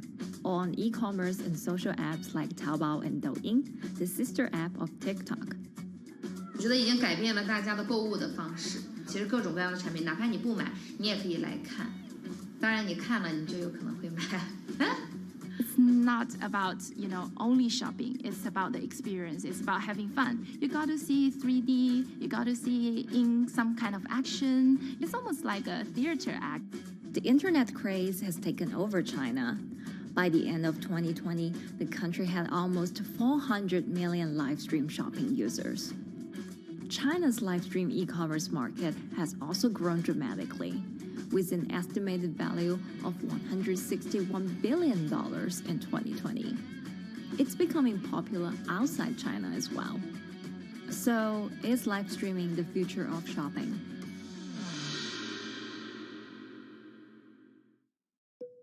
Live streaming is not a new thing. In China, it started in 2015 with the rollout of 4G. And it was first used for entertainment and socializing. Many live streamers performed for their followers or chatted to them, making money by receiving virtual currency and gifts. In the West, live streaming is mainly the domain of avid gamers. In China, it's broken into e-commerce. China actually has a very big e-commerce empire, so it uses these super apps, what we call that you have payment, you have search of information, you have recommendation system, and you have huge amount of goods available on the platform, and as well as a lot of consumers. So with this advantage, they merge these features of live streaming to make the influencers actually sell goods. Here is a perfect choice. Nice neutrals, beautiful print, nothing overwhelming, and the warmth and comfort of flannel. This is item number Traditional TV shopping involves a one-way direction, whereby a host introduces a product, demonstrates certain things, and say, call this number or something. But live stream shopping is live. That in itself is a very, very big difference. It causes different psychology. And live stream shopping is a very entertaining way of actually engaging someone else. When you shop, actually, this live streaming video will continue. It will minimize into a corner, and you can like buy the items and pay all on the same app. And after that, the live streaming screen will just enlarge by itself, and the promoter will come back to screen. So it's like very convenient. Taobao, one of China's biggest e-commerce platforms owned by tech giant Alibaba, added a live streaming function in early 2016. In the following years, other e-commerce and social platforms like JD and Douyin also integrated this feature. 开头的时候还是有很多的挑战的，对画面的这个流畅，然后是否能够很真实的去还原商品，它其实在这个上面是有很高的这个门槛跟技术的这个卡口在的。不管是我们的这个用户的接受度，还是商家的这个上手的这个难度都很高，但是这几年下来，基本上难点在不断被突破的。Over $70 billion worth of goods was sold via live stream on Taobao in the year through March 2021. Latest surveys show that over 60% of live stream users in China were watching shopping shows, and over 65% of them shopped at least once via live stream. In 2020, live stream shopping got a huge boost during the pandemic, when millions of people were in lockdown and many retailers were pushed online. People, during the lockdown, felt like there's a need for more social interactions. This live platform creates an interesting kind of environment that gives people the sense that I'm actually interacting with you. And then live stream shopping brings in a lot more variety of things that people could buy and satisfy, the sense of like losing control, especially during the pandemic. At the heart of this craze are the top influencers who have tens of millions of followers and sell products worth millions of dollars every night. They often use their star power to get bargains from retailers, which in turn boosts their own sales and influence. So if you think about China's live streaming, you have to know the king and queen of the influencers. The queen of live streaming, Via, she is actually having the biggest viewership and the biggest sales volume for a long time on Taobao platform. She can sell everything from like Gucci sunglasses, lipsticks, homes, and cars. One time she offered her followers to go on a Tesla ride with her, and she even, for once, sold a rocket launch in her live streaming room for 40 million yuan. The king will be Li Jiaqi, more widely known as Lipstick's brother. He used to be a cosmetic sales before he turned into live streaming e-commerce. And he knows a lot about the cosmetics. So he's the one that will actually put the lipsticks on himself when he's on the show. Top live streamers like Via and Li Jiaqi have become celebrities in China and can earn millions of dollars a year. Although not everyone can be as popular, mid-ranking live streamers like Tiffany still earn a good income through sales commissions. 如果说单从收入方面来讲的话，那主播的收入是比普通的工作要高很多。但是呢，主播这个工作时刻对身体，包括对精神都有很大的一个考验的。就是每天需要集中精力，然后长达5-6个小时，这种状态是很累的。而且这5-6个小时的话，你是脑子是不停的，然后嘴巴是不停的，然后手也是不停的，眼睛也是不停的。像我们做主播，不是说单一的只做直播一件事情，然后还会有选品的一些工作，然后还会有一些其他的事情排在里面，其实是没有个人生活的。那我觉得增强粉丝影响力的话，不是说某一件事情。可能今天做了什么事情你就增大了影响力，而是每天不断的内容的输出，粉丝不断的可能对你的了解，慢慢的信任你。没有芝麻酱的味道，如果吃不习惯的话就慎买。A lot of successful live streamers are generally very good at communication. They're very good at articulating very simply what a product does, what a product doesn't do. In order for them to sell, they need to be trustworthy and appear trustworthy, and they need to show in some ways that they're authentic, right? So for Via and Li Jiaqi, they are able to articulate that quite a bit through their body language, through what they say. For example, Li Jiaqi will also sometimes say bad things about certain products, because to him that's his honest opinion, and sometimes people want to hear that. And so they seem very credible, they seem very trustworthy, and don't forget, they're also very entertaining and very interesting. If you're familiar with Li Jiaqi, he won a Guinness record for like the most lipstick applications to models in like 30 seconds. So if you're able to create a lot of buzz with interesting things that you do, people who may not want to buy lipsticks will also stream in just to watch what he does. And then from there, you might get hooked. 这就是一般女生出门的时候涂的口红的颜色。 Live streamers also use sales techniques such as limited time or supply. This sense of scarcity can often encourage viewers to buy. The platform in itself creates and enhances some of these things, because you see it live. Something we call social proof has taken over, meaning that, hey, other people are interested, other people are joining in, other people want the same product. And they add it in the chat and they ask questions and they say, oh, I want this too. What happens then? It makes the whole product even more scarce. But it's not just influencers. Local farmers, luxury brands, even mutual funds have also started their own live stream shows. Working with very top-tier live streamers can be risky. It's not necessary that the benefits will end up with the brand. So we see company executives opening their own shows, and we see like P&G have their own sales room which runs shows every day as well.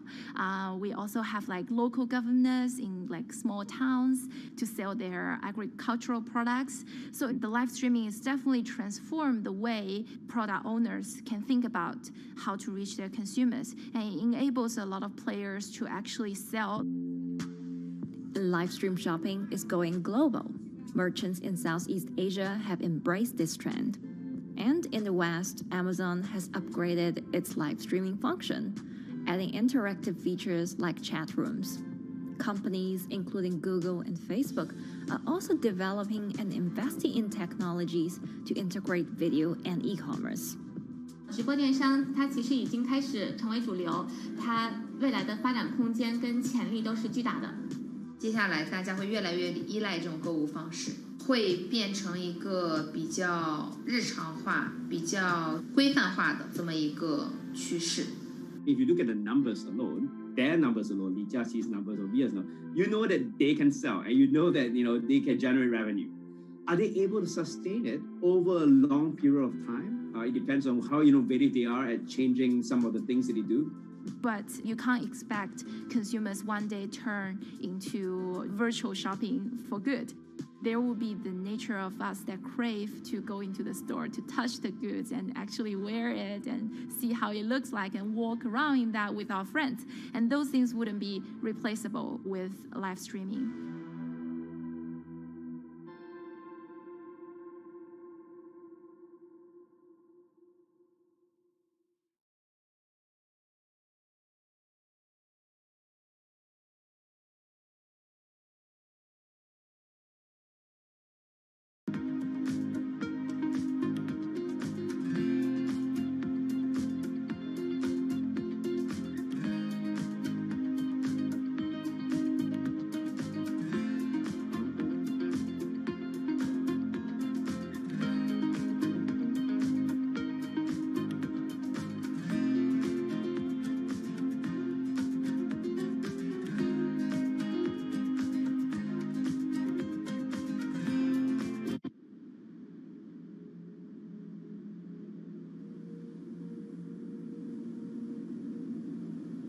Imagine that the oceans are actually the largest battery. We're storing huge amounts of energy in the oceans. The wave motion can be very deep. It can extend down several hundred meters. And once it gets to the near shore, from about 50 meters, the whole water column is moving backwards and forwards. As we search for ways to reduce our reliance on fossil fuels, some are looking to a largely untapped potential source of renewable energy. In theory, waves off the coast of the United States alone could generate over 2 trillion kilowatt hours of electricity a year, enough to power more than half of the country. Waves intensify and subside not as quickly as the wind, and that means that it can produce a smoother power generation curve. One of the potential advantages of wave energy is that it could act as a complementary source of power compared to other renewables on the grid if it were to be scaled up to commercial scale.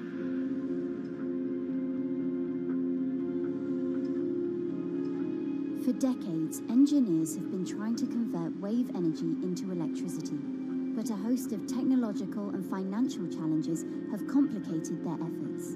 In the years from around 2006 to 2015, there were a spate of bankruptcies in the sector, and this was largely because of a lack of kind of continuous proven projects out at sea with reliable electricity generation. Since then, companies have been trying to develop the technologies at a steadier pace and with a smaller cash burn. But the same questions remain. Can companies develop devices and technologies that actually work? Is wave energy just a novelty or something that can become a major renewable energy source?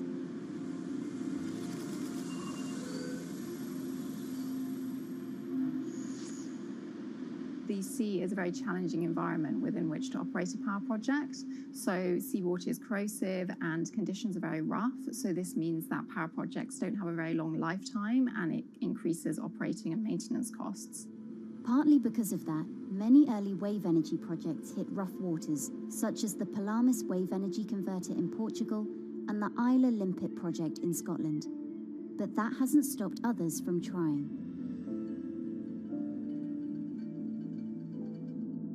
Companies are focused on testing projects out at sea, proving their durability, trying to raise capital and bring down cost. The sector hasn't really converged around one single technology design, and companies are kind of undecided about which design works best.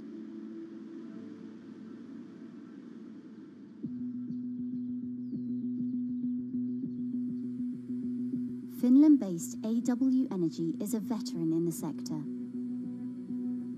The first proof of concept of the company's device was made in the 90s after diver Rauno Koivusaari observed the strong back-and-forth movement of a hatch cover in a shipwreck in the Baltic Sea.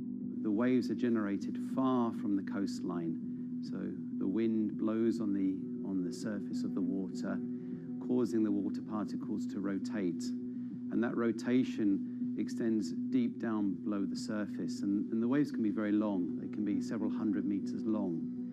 And as they come into the near shore, this rotational energy turns into an elliptical energy, and eventually backwards and forwards, as you probably noticed if you've been swimming on the seashore in large waves, you're pulled in and out. That's the energy that we're extracting. There's a sweet spot where we deploy, so around 10 to 15 meters of water depth. That's where there's still strong wave energy coming in. After years of research, prototyping and testing, the company has deployed Wave Roller, a 350 kilowatt device in the waters of Portugal. Wave Roller has an 18-meter wide and 10-meter high steel panel fixed to the seabed via a floatable foundation. The panel moves back and forth with the waves, capturing the energy. It's submerged in the depth of 15 meters, so it's protected from the extreme waves. We generate electricity by capturing the movement with hydraulic circuitry in a machine room underneath the surface. That hydraulic energy we turn to electricity with hydraulic accumulators and hydraulic motors, and also a generator. The Wave Roller has survived large waves at sea for over a year and delivered electricity via an underwater cable to the grid in Portugal. Meanwhile, the company has won a €2.5 million grant to work on an upgraded version of the Wave Roller, aiming to increase the electricity generation capacity to 1 megawatt. The upscaled device would have a bigger panel, 2 power takeoff units, and improved software to control the energy production. We have taken into use a wave prediction algorithm that kind of tells us what kind of waves are coming in to our device. That gives us few seconds to prepare for capturing more energy, and the difference in that is significant. Our future plans are to deliver technology around the world. So I'm hoping we can be working on delivering technology to projects in Asia and also in the American continent as well.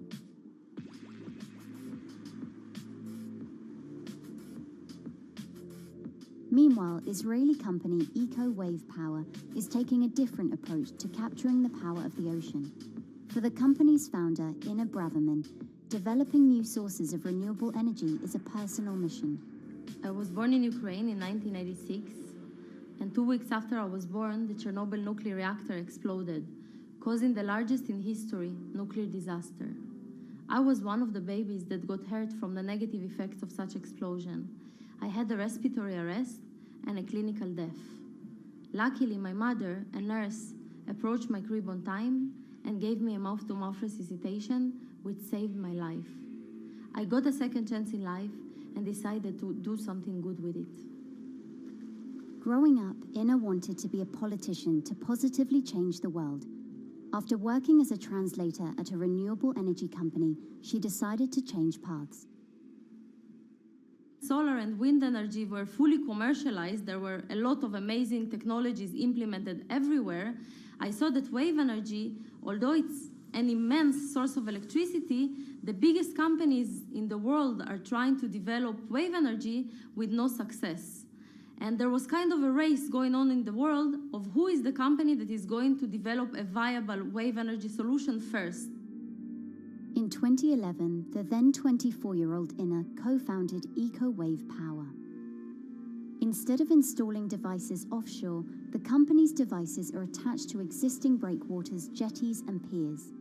Our technology is very cost efficient, especially in comparison to the offshore technologies, because we don't need any ships, divers, underwater mooring or cables. We install on existing man-made structures, and all our expensive equipment, the generator, the hydraulic conversion unit, the automation, is located on land just like a regular power station. This is the Eco-Wave Power conversion unit that has been operating in Jaffa Port since 2014 until 2020. Here you can see how the technology works. Basically, the floaters are going up and down and pushing the hydro cylinders, which transmit biodegradable fluid into land-located accumulators. A pressure is being built. The higher the waves, the higher the pressure, which is used to turn the hydro motor, which is turning the generators. The whole system is controlled by a smart automation system, which you can see right here. And in case of upcoming storms, the system automatically raises the floater above the water level and keeps them in the upward position until the storm passes. The company has been operating a 100-kilowatt grid-connected device in Gibraltar since 2016, which is enough to power 100 households. Currently, Inna and her team are working on another 100-kilowatt project at the port of Jaffa in Tel Aviv. The project will be also the first time in the history of Israel that wave energy will officially connect to the electrical grid. And our goal going forward is to expand it to all suitable breakwaters in the city of Tel Aviv and to supply a significant part of the city's electricity needs. Today, engineers and entrepreneurs are still trying to crack wave energy. Globally, only a few hundred kilowatts of wave energy are deployed, compared with gigawatts of offshore wind. But the field has come a long way in recent years, and with the right engineering solutions, this new power source could eventually become competitive with more mature renewables like solar and wind. I would have a lot more confidence in the success of wave energy companies today as opposed to like 20 years ago. But in the next few years, or maybe the next couple of decades, it will be more likely to be used in remote locations like islands that are otherwise dependent on expensive diesel power, or out at sea on gas decommissioning rigs, or for powering underwater autonomous vehicles. So definitely wave energy can compete with other renewable energy sources, but I personally believe that this is not a competition. In order to have a 100% renewable energy friendly world, we need all renewable energy sources to work together.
Who are all these people from? Who are all these people from?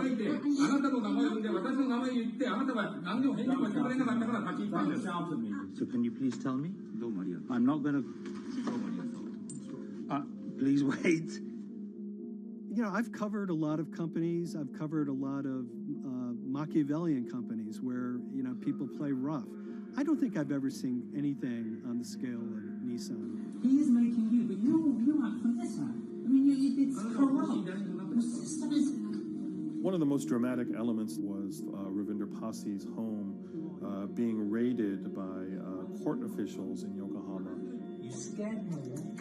You scared my children. I worked in Nissan for 16 years. So Rav Pasi's journey into the darkest recesses of the Japanese corporate world started when he was the general counsel, the highest corporate lawyer position in the company. In the past few minutes, Nissan has revealed that its chairman has been arrested after allegations of serious misconduct. He was tasked with investigating Carlos Ghosn.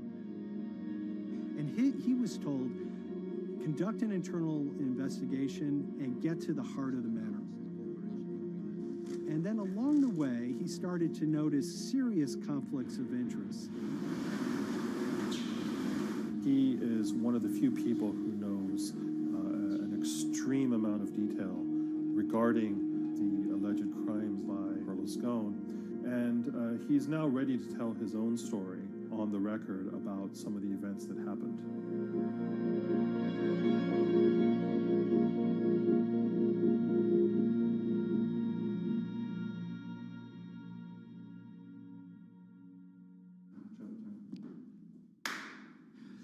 My name is Ravinder Pasi. I'm the former Global General Counsel of Nissan Motor Co. Limited. And you could say, yes, I had a front row seat in terms of what was going on. When Carlos Ghosn saved Nissan years ago, he was depicted in Japanese comic books as this hero, and now maybe we'll see comic books where he's the villain. In corporate Japan, Nissan was quite an unusual company. It was led for 2 decades by a non-Japanese executive. Well, Carlos Ghosn was a hero in the Japanese business world. If you had a global business celebrity in Japan and worldwide, it was definitely Carlos Ghosn. In a country with few foreigners at the top, he stood out. But over the years, he saved Nissan from bankruptcy, allied with Renault and Mitsubishi, and turned the alliance into one of the most competitive in the world. Yet as the years went on, you know, I think his ambitions changed a little bit. He started thinking about legacy plays, and one of them was to really tighten the alliance between Renault and Japan. And unbeknownst to him, there was a contingent of senior Nissan executives that were really felt threatened by that move. They really thought that they would lose complete control of the car company, and even in the government, there was probably a little bit of anxiety about a national champion in the auto industry falling under full-blown foreign control. Carlos Ghosn was an auto industry leader, respected by many in Japan. Now he's in jail. The arrest of Carlos Ghosn came completely out of the blue. This was in November of 2018. He was coming to Japan on Nissan's corporate jet for a regular executive meeting, and he was met on the tarmac by Japanese authorities who whisked him away to jail and charged him with financial misconduct crimes. So what happened was that a power struggle ensued inside the company, and somewhere along the way it was criminalized.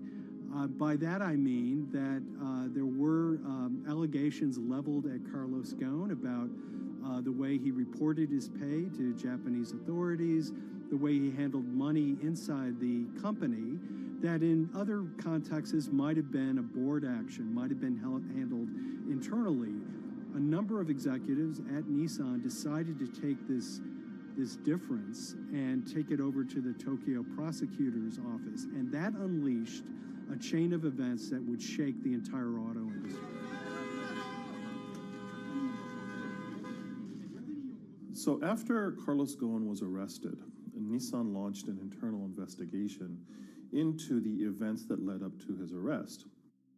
So Rav Passi was tasked with investigating Carlos Ghosn, and he was told, get to the heart of the matter, find out what Carlos Ghosn did wrong and bring it to our shareholders. It's really complicated because you had various things coming out of the weeds. 2018, the investigation has started, and we become aware of matters in terms of conflicts, actions by certain individuals that cause some concern because things might not quite be what they seem. So in our story, we really took a close look at Harinada and his role in Carlos Ghosn's downfall. Harinada is one of the most fascinating figures inside Nissan. He's also a lawyer. He's originally Malaysian. Hello, Mr. Hadi.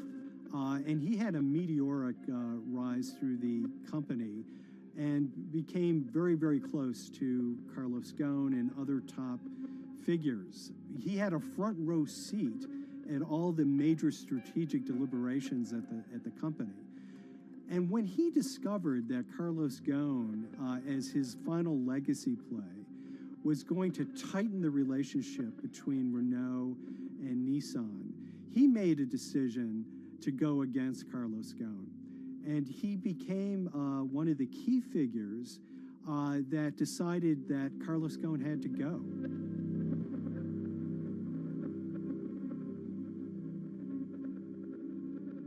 Harinada was somebody who actually recruited me into the company, so I have a long-standing relationship with him, or did have a long-standing relationship with him.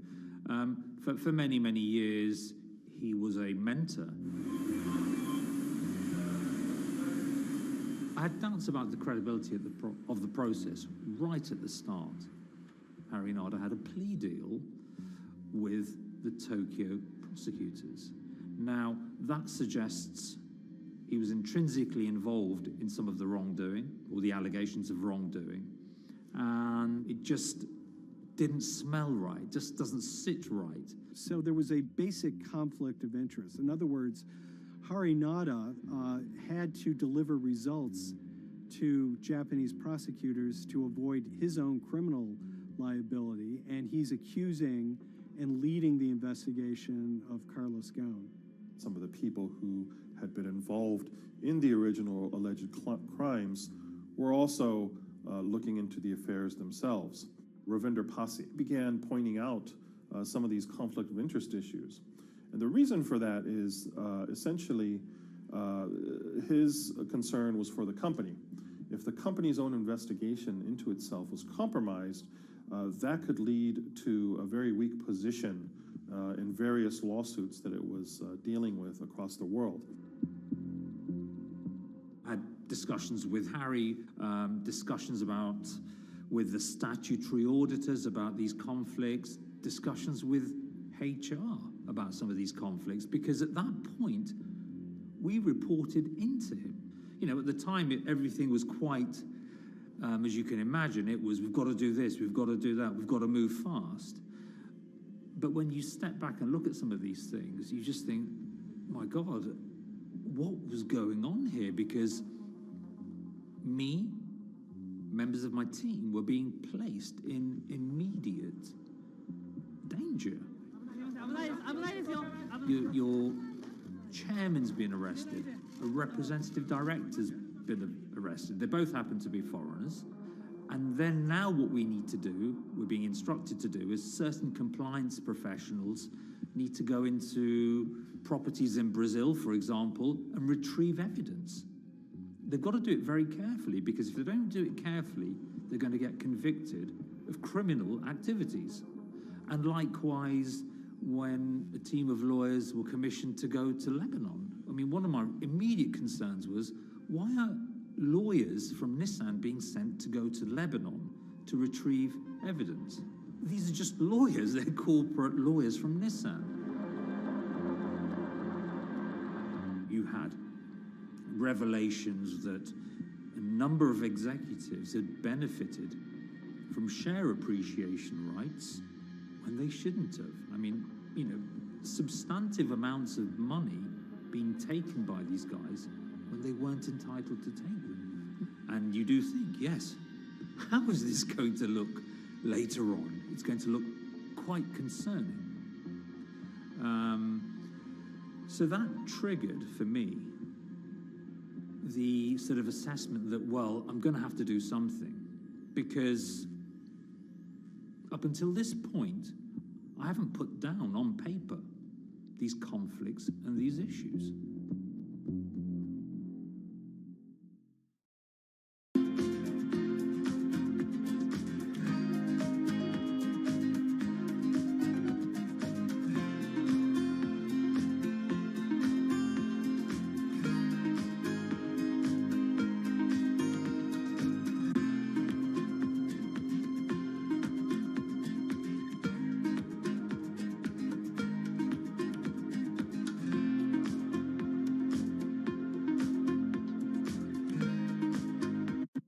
So Rav Pasi makes a fateful move. He writes this letter to the board listing every suspicion he has in great detail, backed up by evidence, backed up by memos, of why this internal investigation had serious problems. He sends the letter to the board and it's crickets. He doesn't hear much of anything. Nothing happened thereafter. Nothing at all. Just like it just gone into a black box. And he began to suspect that there was a desire, even at the highest level within Nissan, to kind of sweep these conflicts of interest under the rug. Unfortunately for me, I think, again, with hindsight, people must have thought that this is the nail that's sticking out, and we can't have this.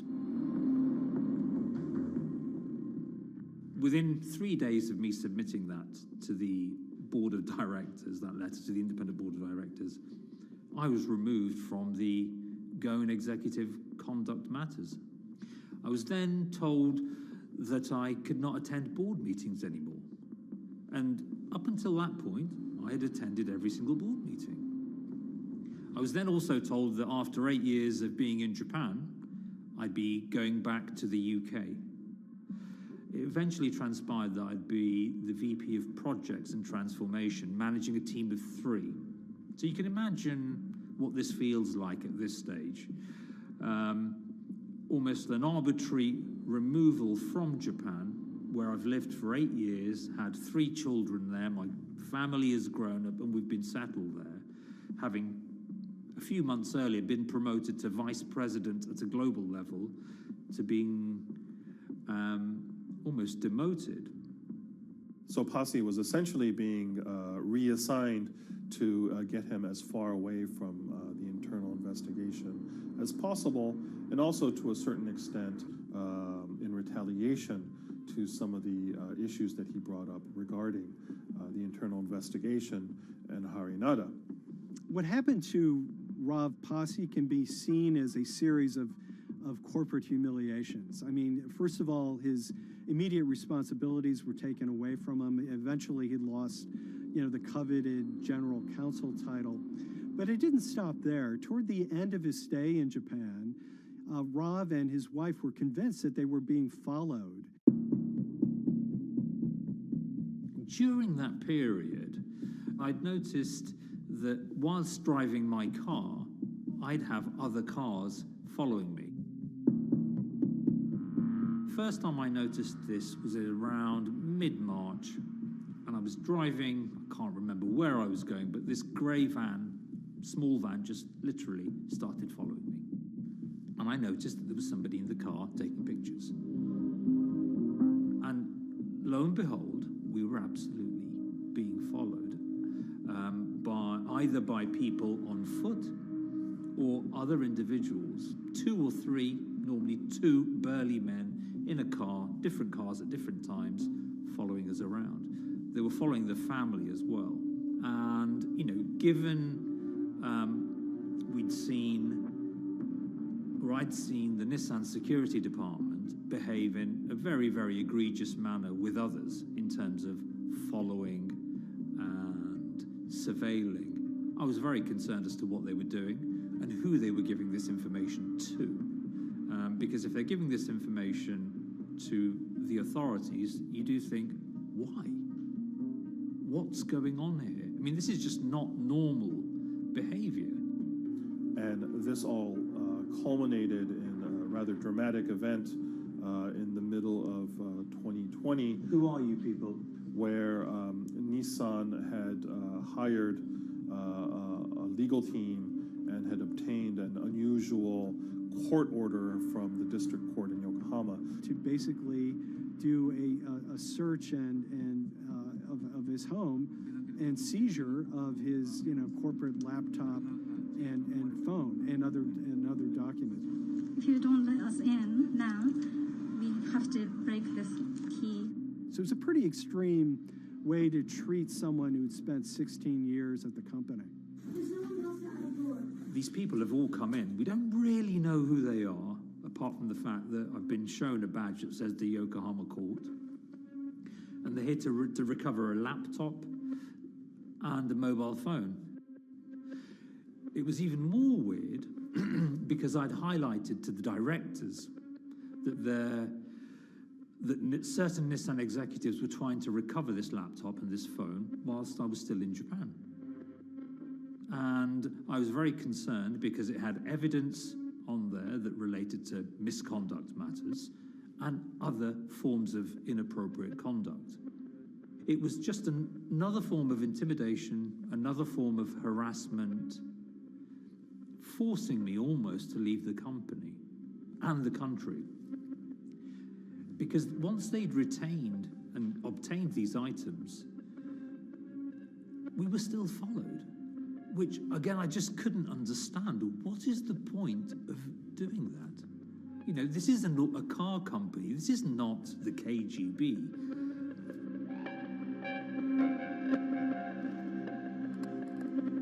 I think it's fair to say that Rob Posse didn't have full battlefield awareness of all the intrigue going on at Nissan. I mean, Harinata is interesting because he's both charismatic and charming, and one of the most brutal corporate infighters one could ever run across. This is a confidential company email, right? You should not have this.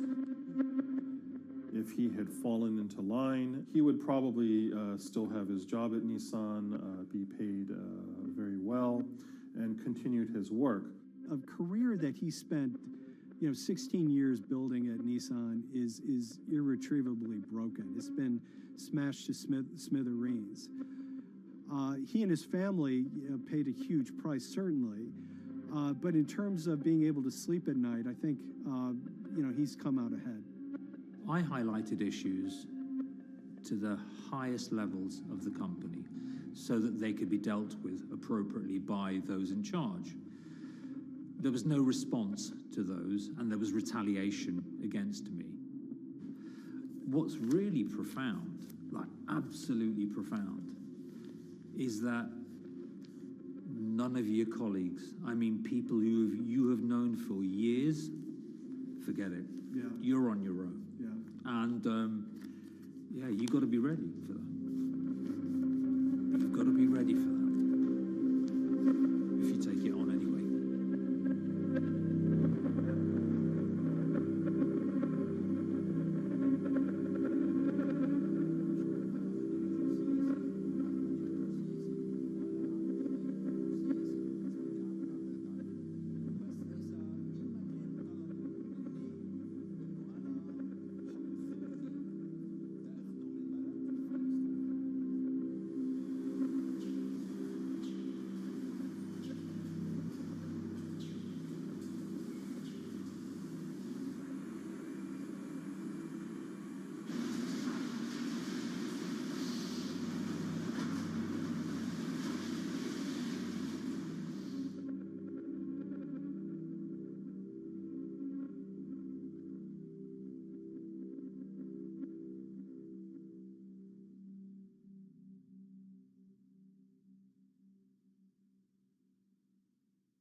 This is the awful truth.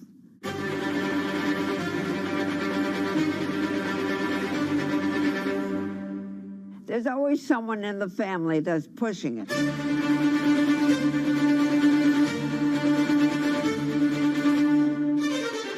This lady does not deserve to be taken advantage of, especially at your age with your own grandchild. Yeah. My grandma is having to sue them. I'm testifying against them. Nobody's talking. They're one floor below right now. I get afraid to go on the elevator. It's sad that it had to devolve to this.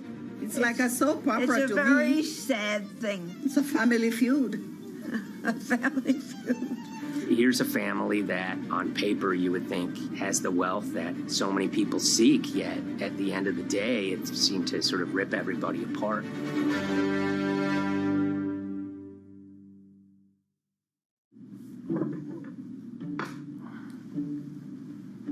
My name's Tom Schoenberg. I'm a senior reporter here at Bloomberg News, cover financial enforcement. I was approached by someone close to the Schottenstein family and asked whether or not I would be interested in writing about Beverly Schottenstein and this case that she had against J.P. Morgan. And it was immediately clear that there was a great story here to be told. So I started just, assembling all sorts of documents that the family made available to me. That included a diary that Beverly had begun writing when she started having suspicions about what was actually going on with her money. Beverly obtained her wealth from the Schottenstein kind of retail empire that has at times included Big Lots, Value City, American Eagle Outfitters, DSW Shoes. Beverly's husband died, and at which point they sold off their portion of the company, bringing them an enormous amount of wealth at around 1990. Estimates of her wealth were around $90 million. She, for many years, had that pool of money being managed by outside advisors. Her grandsons in the late 2000s had both graduated and were becoming financial advisors. She gave them a little bit to work with, and over time, her grandson, Evan, became the trustee of her entire estate.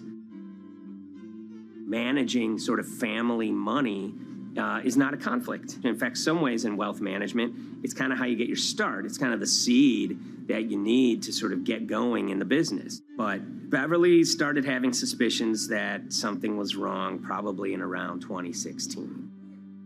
Well, there were suspicious things, but taken separately without everyone talking about their own experiences, it was hard to really put it together.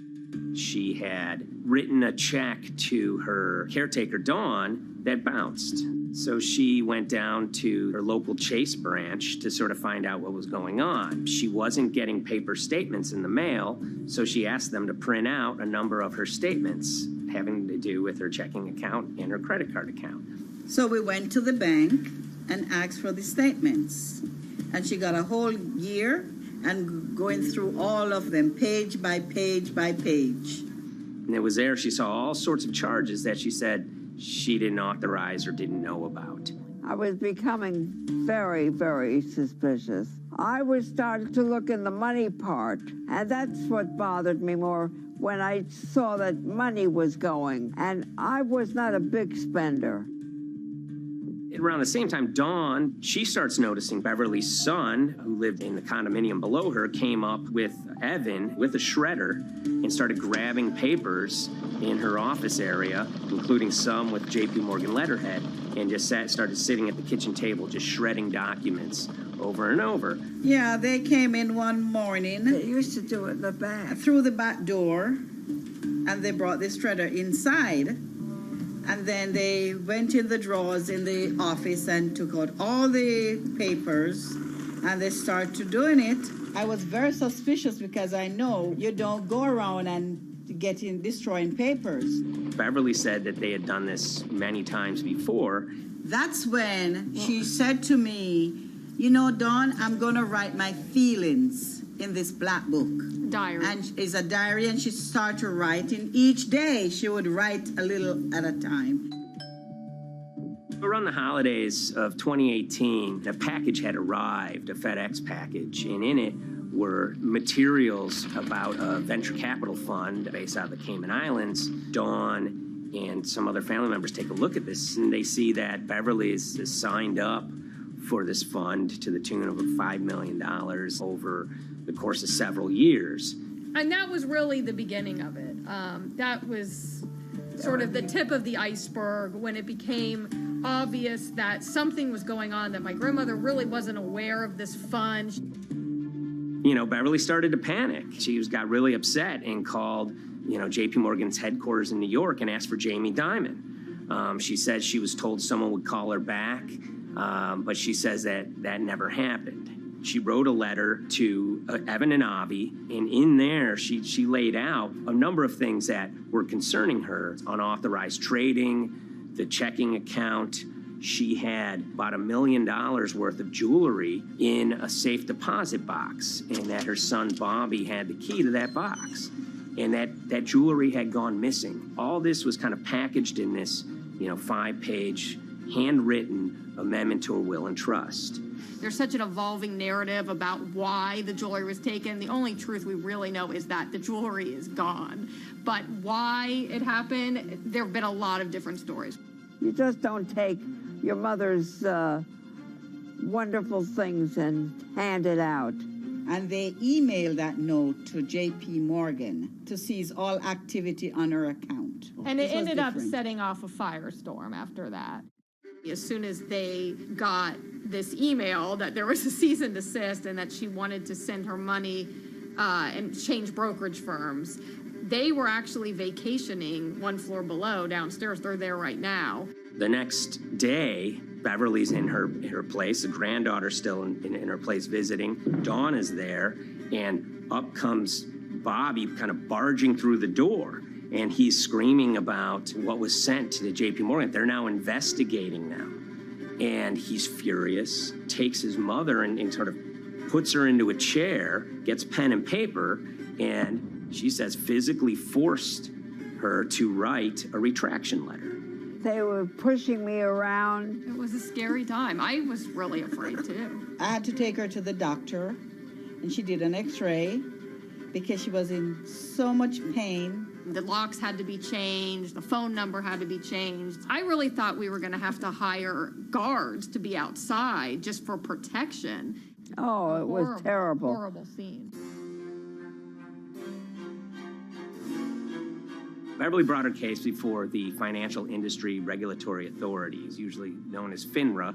It took several months of hearings. She sees all sorts of transactions that's going on, hundreds of them that she claims that she never knew about, never authorized, but yet were logged in JP Morgan's files as having been direct requests from her. That included the sale of a large amount of Apple stock worth several $1 million, as well as all her stock in Big Lots. Over the course of their time with JP Morgan, Evan and Avi were making all sorts of trading on her account that was generating millions of dollars in commissions for themselves and the bank, yet she was not sort of getting any of the type of gains that you would expect sort of an $80 million account in a bullish market to be able to get. They issued a ruling entirely in her favor, finding that her grandsons, as well as JP Morgan, they were liable for violating their fiduciary duty, misrepresenting themselves, and they also found that the bank and her grandson, Evan, were liable for elder abuse. Evan and Avi, they were fired from JP Morgan. They issued an award of about $19 million. I reached out for comment, and JP Morgan emphasized that Evan and Avi were no longer with the firm and that their actions do not represent the sort of values of the bank. I reached out to Evan and Avi, heard back from their lawyer saying that, they disagree with the law and the facts that FINRA kind of used to decide the case against them and are seeing if they can have it withdrawn. Her son, Bobby, wrote her a letter, said his sons weren't criminals, and he also admits to taking her jewelry. And he says he needed it to pay off some bad business debts he had. They never once came up to say, I'm sorry. If there had been an apology and some acceptance and asking for forgiveness from my grandmother, I don't think we'd be in the position that we are now. Since the piece came out, we've received dozens of messages from people, many of whom are telling their own sort of personal tales of, kind of financial advisors gone bad, or family members who got control of an estate and abused, those within. It seems that it's really resonated with a lot of people. I keep, hearing a lot of feedback about Beverly and how, a lot of people feel she did the right thing. You're never too old to stand up for yourself and try to right an injustice. She was adamant that she wanted to stand up for herself, but at the end of the day, they did wrong. It's a painful life lesson. Beverly taught them that you don't mess with grandma.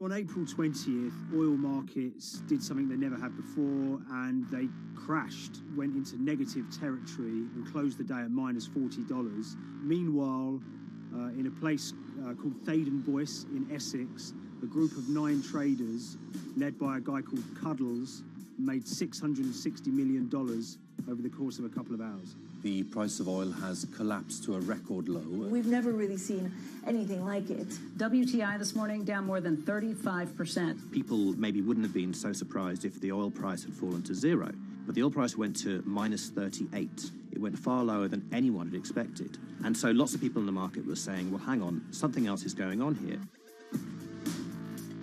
A couple of months later, I started to get wind through a kind of network of sources that a tiny firm in the outskirts of London had made a huge amount of money that day and potentially had some part to play in what happened. The information we got was that 9 traders at Vega Capital London had made in the region of $660 million in one day. As a group, I think they made as much money in one day as Apple makes from its international sales in one day. I mean, it's an insane sum of money.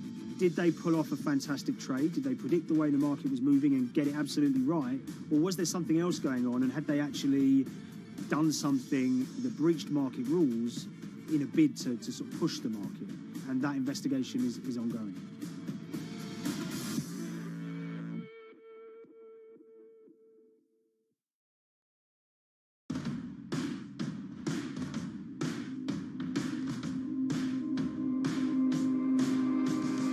So Paul Commins is a trader who cut his teeth in the pits in the 80s and 90s when everyone had a nickname. His was Cuddles. If you can imagine, that was a very sort of cutthroat type of world where people are doing, hundreds of thousands and millions of dollar trades by shouting at each other, giving hand signals, and then sort of scrawling on scraps of paper. The culture of the trading pits in London was very influenced by the working class guys who became traders there. They weren't like the city bankers that had gone before them. They weren't usually Oxford or Cambridge. They didn't wear Savile Row suits. They were ordinary working guys who happened to have a talent for trading. And a lot of them came from Essex. I think it was 400 traders in the pits, and Cuddles in his oil and gas pit was described to us as amongst the top 3. In amongst that, was very successful and made very large amounts of money as a young man. But inevitably, mechanization and the arrival of electronic markets was the kind of death knell for the pits. And in 2005, the IPE closed down. And when the pits shut down, a lot of the traders who worked there lost their jobs or quit or went to work for financial institutions But Paul Commins decided to start his own trading collective out in Essex. Some of them are ex-pit guys, cut from the same cloth as him. Lots of them are actually sort of in their 20s, and they're his, drinking buddy's son, or they're his own kids' friends from football. They're young lads, hungry and ambitious, and he brings them into the fold. And fairly shortly, he's got, maybe a dozen or so traders that they're independent, let's be clear, but they're all part of this collective.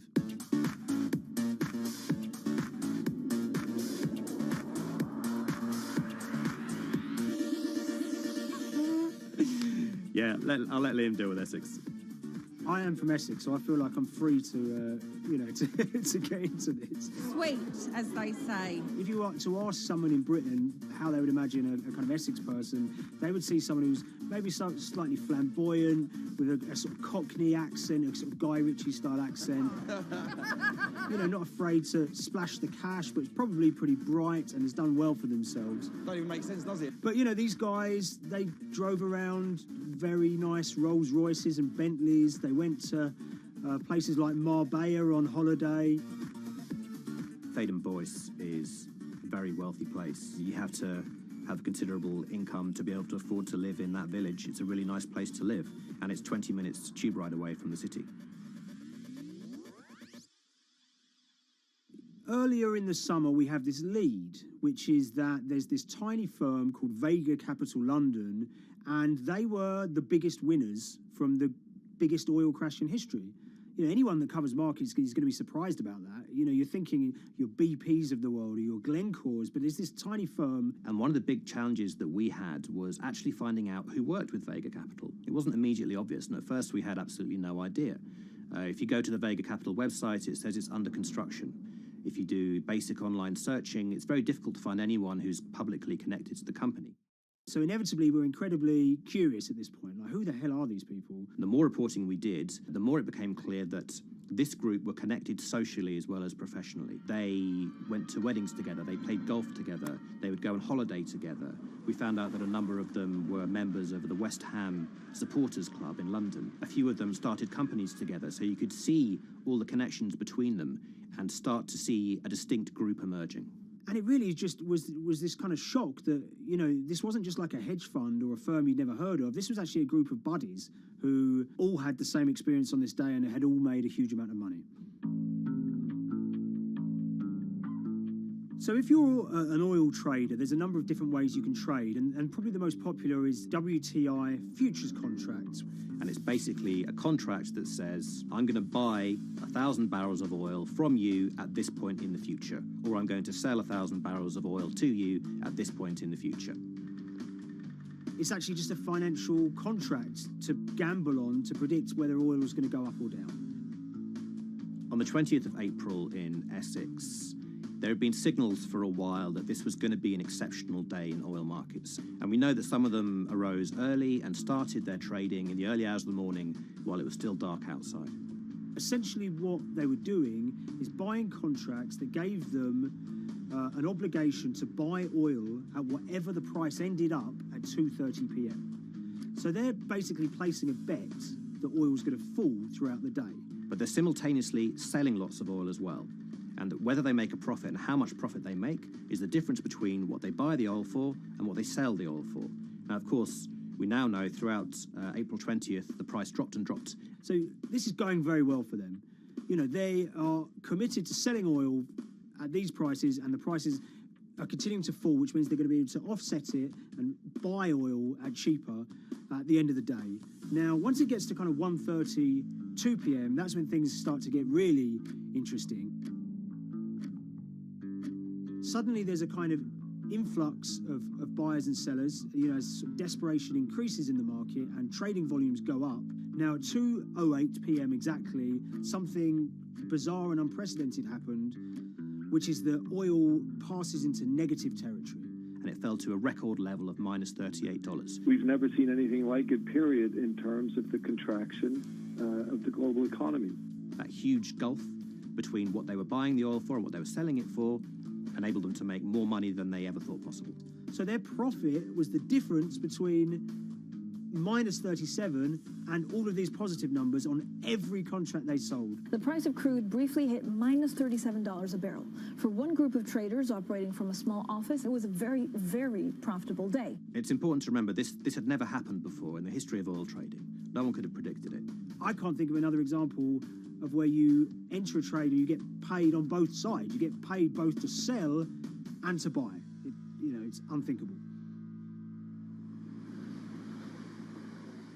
One thing we know about the Cuddles Trading Arcade is that they were very comfortable taking large risks. And, you have to be clear, this was a large risk. Yeah, we spoke to oil traders, both people that know these guys and people that don't, and they all say that this is, incredibly risky. And that's actually what stops a lot of oil traders doing trading like this. They simply aren't willing to stomach the risk. But Cuddles and his friends were. So when the kind of final calculations came down, the group of the 9 most profitable traders made $660 million or thereabouts between them. I mean, if you can imagine, I think 3 or 4 of them made in excess of 100 million each. One of the astonishing things about this trade is that 2 of the individuals who made more than $100 million in a single day were in their 20s. One of them was 22 years old. Only a few years earlier, he'd been posting on his social media about doing teenage stuff with his mates in town and going to see girls and rap music. And here he is a few years later making $100 million in a single day's trading. When me and Liam discovered that, we couldn't believe it. We couldn't believe what we were seeing.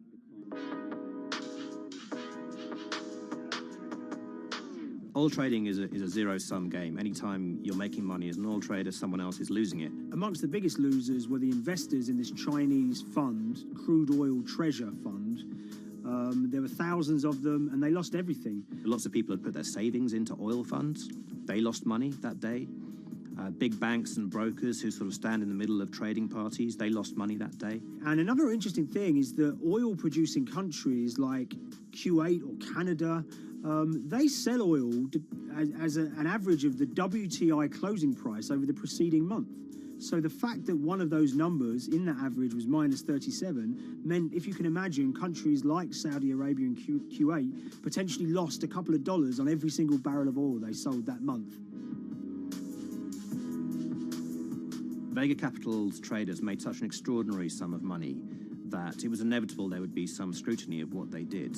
But it wasn't just the sums of money they made. In the vital half an hour before the settlement price was set, they were by far the biggest sellers of oil futures in the market, which is an incredible thing to think about when you consider that the other participants in that oil market are going to be the world's biggest banks, oil majors, BP and Shell, and here you have a group of 9 guys in Essex who are having this significant influence over a global market for oil.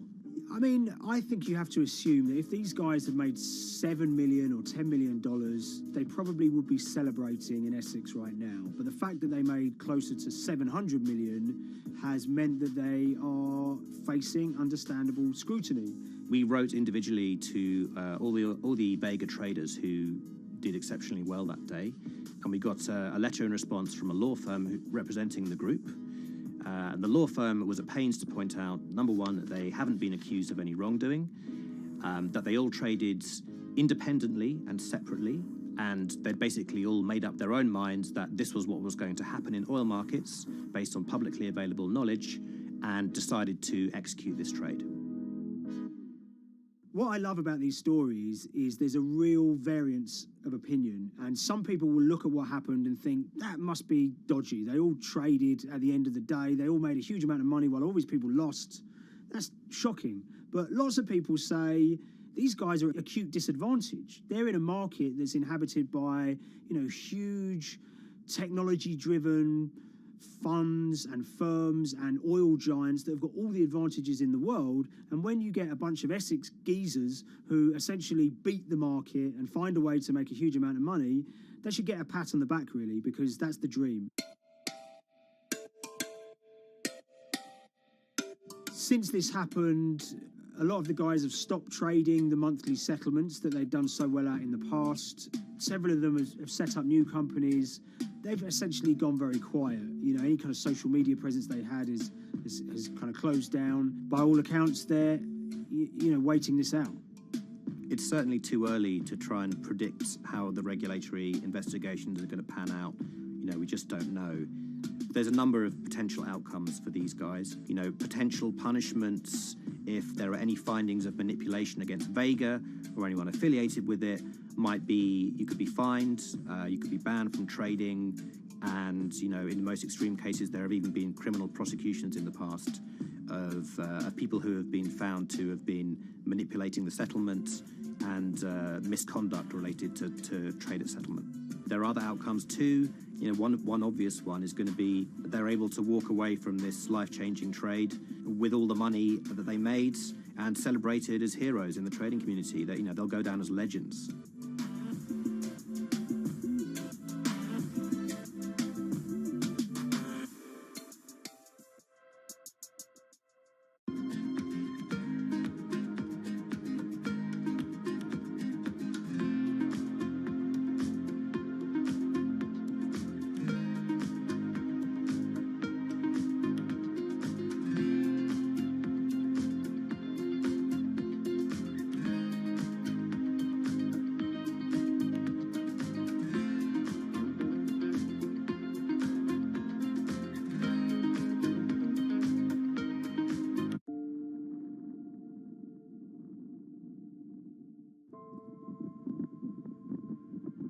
It's very important, given the nature of the climate crisis right now, for the general public to have an understanding of what progress is or is not actually happening.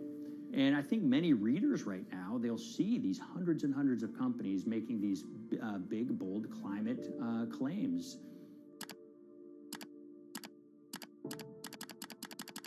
And they would be forgiven to think that we're well on our way to meeting the emission reduction trajectory we need to be on.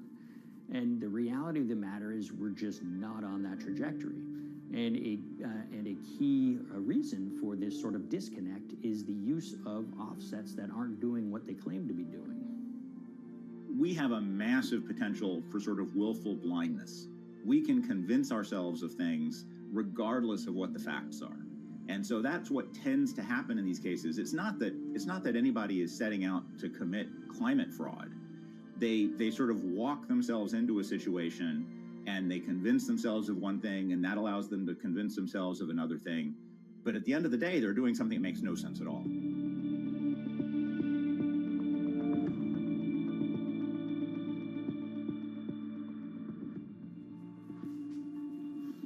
My name is Ben Elgin.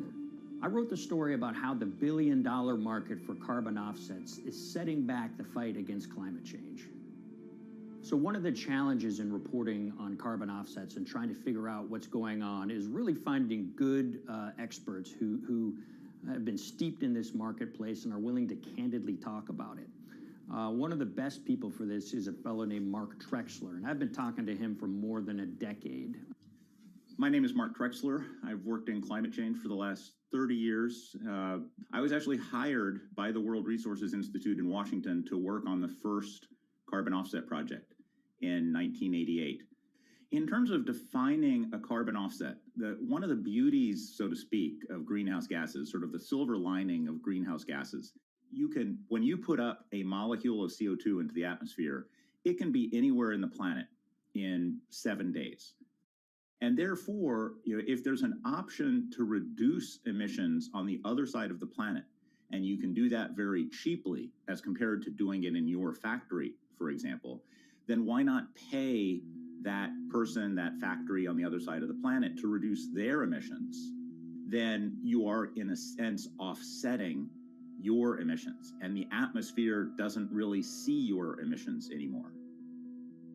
So carbon offsets have been around for quite some time, and they were actually key with these international climate agreements, such as the Kyoto Protocol, which mandated the wealthiest countries reduce their greenhouse gas emissions. The treaty was signed on the 11th of December, 1997. Decided. The business community in general saw carbon offsets as a huge opportunity to comply with whatever policies and measures might be coming down the pike on climate change much more cost effectively.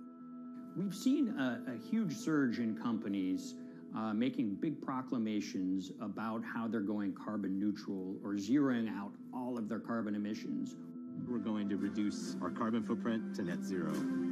Unilever is committing to net zero emissions. We can achieve a net zero emissions world.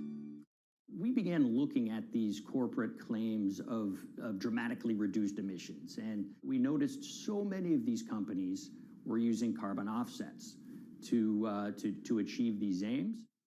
And as we began to look at the carbon offset projects themselves, what we found is that the environmental benefits claimed by these companies are not actually what they seem to be.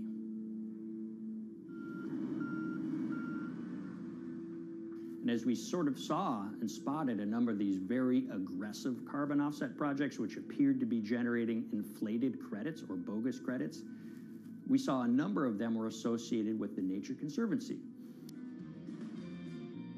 This surprised us. The Nature Conservancy is the world's biggest environmental group. They have about $1 billion a year in revenues, and they've been around for 7 decades. They've preserved about 125 million acres of land, and they've done so many good works over the years, and they've been very strong in terms of working with corporate partners. The Nature Conservancy has taken a different approach, a very pragmatic and pro-business approach. They will not go out and criticize a big polluter, but they're very happy to work with them. Some might say that, well, that's selling out, but others would say, and those at the Nature Conservancy would say, these companies have deep pockets. They can help fund important preservation work, and we have absolutely no problem working with them on this stuff. So companies are very warm, and they've partnered with the Nature Conservancy for many years.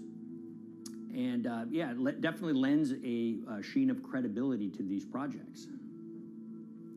Here's 20 new reasons to visit Disney World this year. 1, 2,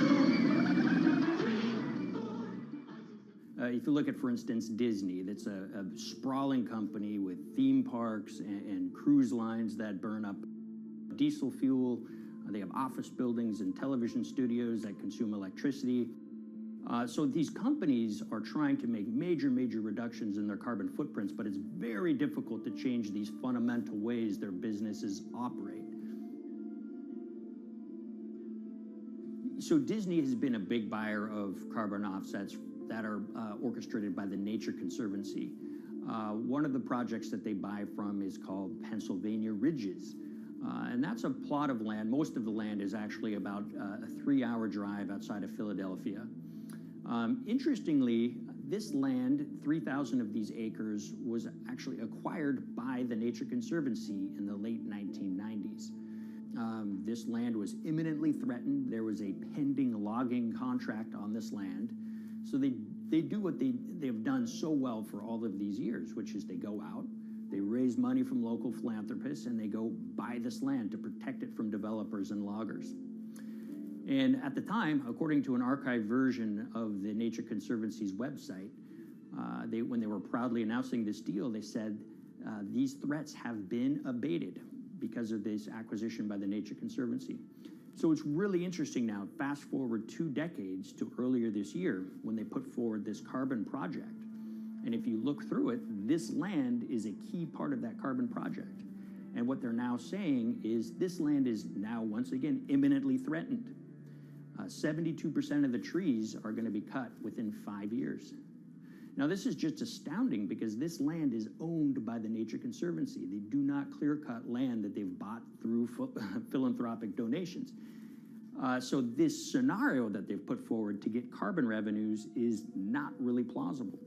And what that means is when you have Disney coming in and buying these credits, when it eventually lowers its carbon footprint because of these credits, well, that won't be a credible or truthful claim by Disney.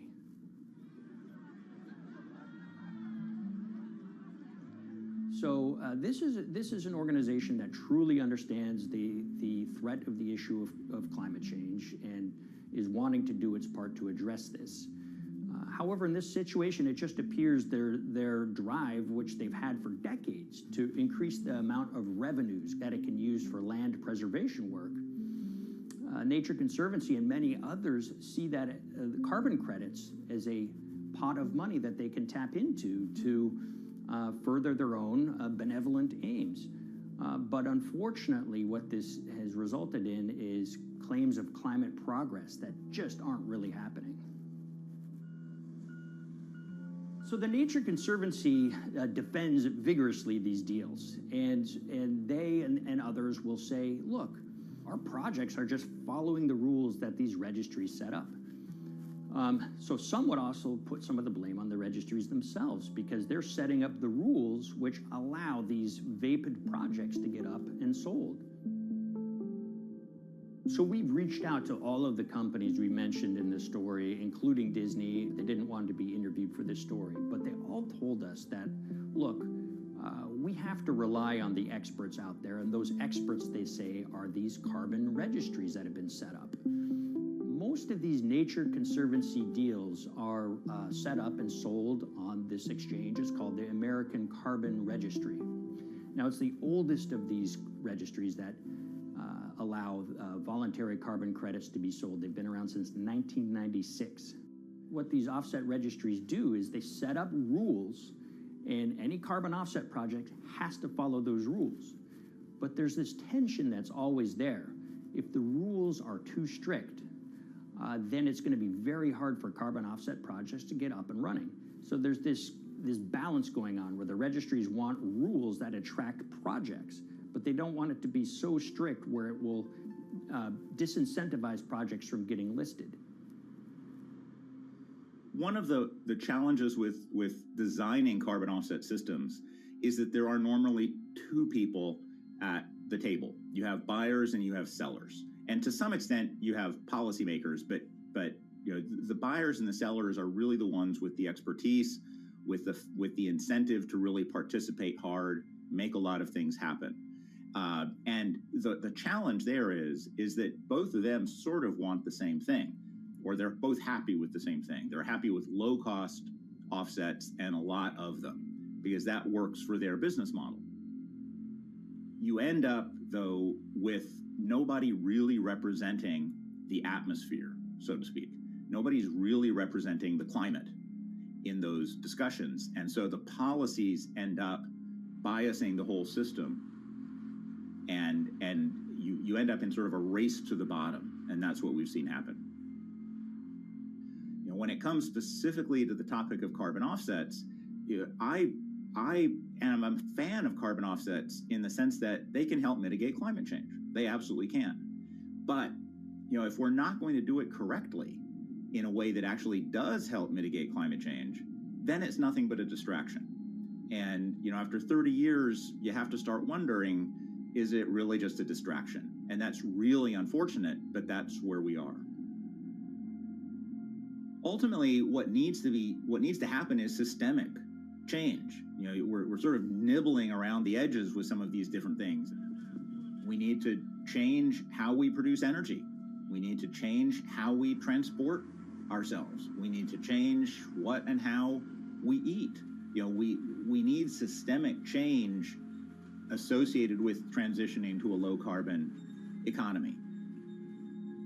A lot of what we're doing today is not promoting systemic change. It's sort of trying to stick your thumb in the dike to preserve the current system. And at the end of the day, that can't really work.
the Hyperloop. There's a good chance you've heard the name by now. This is the Hyperloop system. It can take people hundreds of miles in minutes. The Hyperloop, a series of tubes that would transport people in pods at ultra-high speeds over long distances. It's a remarkable new form of transportation that can whisk people from city to city in a flash. 29 minutes from New York to D.C., 30 minutes from L.A. to San Francisco. For years, we've been seeing these futuristic, utopian renderings of some cross between a spaceship and a monorail. But lately, the Hyperloop is becoming much more real. Yes. It was surreal to be even sitting inside a Hyperloop, and just even more incredible to actually be like riding down a track in something that was nothing more than a crazy idea 6 years before. Companies all around the world have been developing and testing the technology needed to propel passengers at speeds of over 1,000 kilometers per hour. But for many, speed is only the first step to unlocking the full transformational effects of a new mode of transportation. Fast is what we just sort of take for granted in the Hyperloop world. It's the network effects that really deliver the benefit. And that opens up a completely different scale of economic opportunity.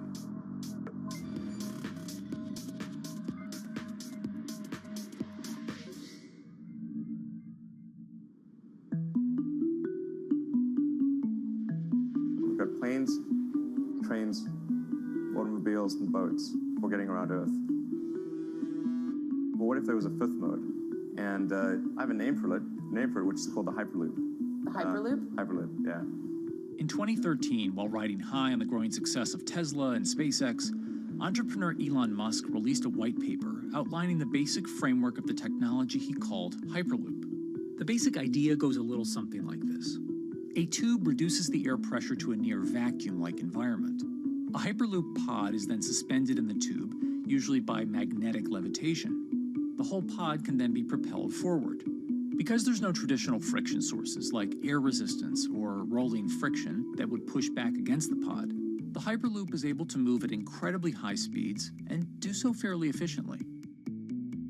Despite its futuristic name, however, the general concept behind Hyperloop is actually pretty old. In fact, New York City's first attempt at an underground public transit system in the 1870s was based on a similar principle. The pneumatic transit system was short-lived, however, only stretching one block and topping out at a rather leisurely 10 miles per hour. While Elon would make some 21st century improvements to this concept and bestow a very 21st century name, he wouldn't end up pursuing the technology itself, instead electing to focus his efforts on something a little bit deeper, literally digging the requisite tunnels via his boring company. It would take another billionaire industrialist who dabbles in spaceflight. No, wait, not that one.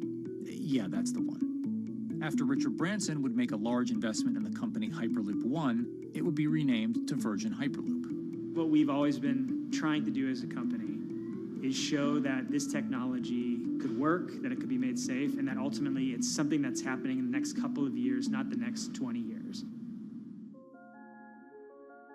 Josh Geigel is the co-founder and CEO of Virgin Hyperloop. In a familiar tech startup story, he's seen the project go from a garage to a large-scale testing facility outside of Las Vegas. So we started building the first kind of Hyperloop system in 2016. We've done a lot of work, about 500 tests that we've done on that over the last 5 years. And what we realized that we need to do is take that technology, show that it can be commercial, so drive the cost down, improve the efficiency, improve the performance. But the key thing is actually making it approachable and safe for individuals. In order to do that, Josh, along with Virgin's head of passenger experience, Sarah Lucian, bravely volunteered to take the inaugural ride. What her and I were realizing is we're the first two people sitting in a Hyperloop. The only type of people that have gone through this environment are in spacesuits, and there we are in just normal clothes because of the system, the safety of what we've designed. 3, 2, 1, launch. And then once we started going, you felt a bit of acceleration. We accelerated a little bit harder than we would in commercial. It'd be like a sports car. Yes. We got to about 108 miles an hour on that test. And it's a short run. It's about 500 yards or so. And came to a stop. The test, lasting only about 20 seconds and covering only a quarter of a mile at just over 100 miles per hour, is a long way away from a true functioning Hyperloop. But as for optics, it's a crucial step for the future of funding. The number one question we got from investors or from project proponents or just people in general was like, is a Hyperloop safe? And what better way to show something is safe than by actually getting people on it? But convincing investors and governments that would likely be fronting some of the construction costs for an unproven technology is no easy task. First and foremost is the question of safety. Most people don't know how an airplane works, but yet they get on an airplane. They get on an airplane because, it's faster than driving, and most importantly, they've probably gotten off of one before, they've seen someone get off of one before. And so what we set out to do was actually show that Hyperloop could be safe with two normal people, not astronauts, not adrenaline junkies or test pilots or anything like that. Two normal people getting on a Hyperloop, and then most importantly, those two people getting off. But beyond safety concerns, constructing Hyperloops will undoubtedly require a significant capital investment to the estimated tune of around $60 million per kilometer of track. So a track from San Francisco to Los Angeles, for example, is likely to come with a price tag over $10 billion. And before large governments are willing to come in and front those costs, investors who are funding Hyperloop development must accept it as a long-term mixture of technology and infrastructure investing. Investors that are used to short returns because you're developing apps or something to that effect, those aren't the investors that really get excited about Hyperloop. What you start to see is the people that are looking at platform technologies, right? So this idea that because the smartphone existed, Uber could exist, right? So who are like the Vanderbilts of this century? And that's the part where you're going to get a lot more no's than yeses. But those people that have the ability, the fortitude to stick it out, to see the game-changing platform here, those are the people that we're looking for. And since we've done that passenger test, there has been a lot of interest that's really, this is a lot sooner than I thought.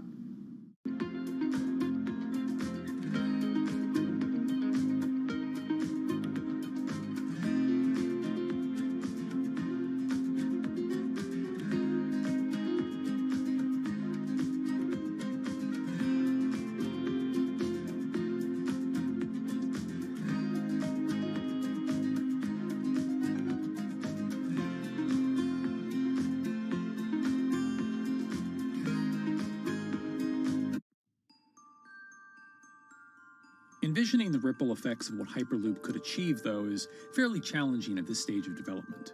It's fast, yes, but for point-to-point travel, traditional maglev trains can move pretty fast as well. And outside of China, South Korea, and Japan, even those haven't seen much adoption elsewhere due to the high costs and questionable profitability. The Shanghai line in China, for example, loses around $100 million every year. Hyperloop companies, however, believe they can offer something different than traditional railway lines. My name's Alan James, and as far as I know, I'm the only guy on the planet who's written a government-level business case for 300 kmh conventional high-speed rail, 500 kmh maglev, and 1,000 kmh Hyperloop. It's fundamentally about moving people from where they are to where they want to go, when they want to make those journeys, and doing it in much smaller numbers. So pod designs for Hyperloop range from 12 to 28 seats, typically. Why are they small? It's because small enables the network to operate flexibly. And a great example of that is the east-west strategic route across the north of England, from Liverpool to Manchester to Leeds. So to get from Liverpool via Manchester to Leeds by train is just short of 2 hours today. It'll probably take you 2 hours driving as well in average traffic conditions. Net result is those three city regions remain three separate entities: Liverpool, Manchester, Leeds. There's very little commuting traffic between those urban areas. Hyperloop absolutely changes that from the ground up. Liverpool to Manchester is a 5 or 6 minute journey. Manchester to Leeds is also a 5 or 6 minute journey. What that effectively does is create a single supercity economy. In this vision, the Hyperloop acts a little more like a highway, where pods have fixed destinations and don't need to stop along the way. Meaning you can travel on a Hyperloop network from, say, Liverpool to Leeds, while the pod behind you travels from Liverpool to Manchester. And if that metro Hyperloop network is connected to other networks from the same location, you could travel from Liverpool to Paris or Liverpool to Amsterdam, all without making a single stop. For passengers, for business, for leisure, that is utterly transformational. For high-value freight and logistics, it's equally transformational. But critically, if you do a Hyperloop network at scale, you begin to deliver massively significant carbon savings too. A multi-regional Hyperloop network could become a replacement for both short-haul passenger and cargo flights and traditional ground transportation, both of which are significant carbon producers. One Hyperloop-connected distribution hub, perhaps at an airport that is predominantly used for international air freight, replacing maybe 10, 12, 15 distributed road hubs. It takes a lot of polluting and inefficient truck haulage off the roads. That itself means roads gain extra capacity. Hyperloops will still need to use electricity to both move pods and maintain the near-vacuum environment in the tube. Proponents of the technology believe that this can be done by using renewable sources, including a combination of solar panels and battery technology that could be used along the Hyperloop itself.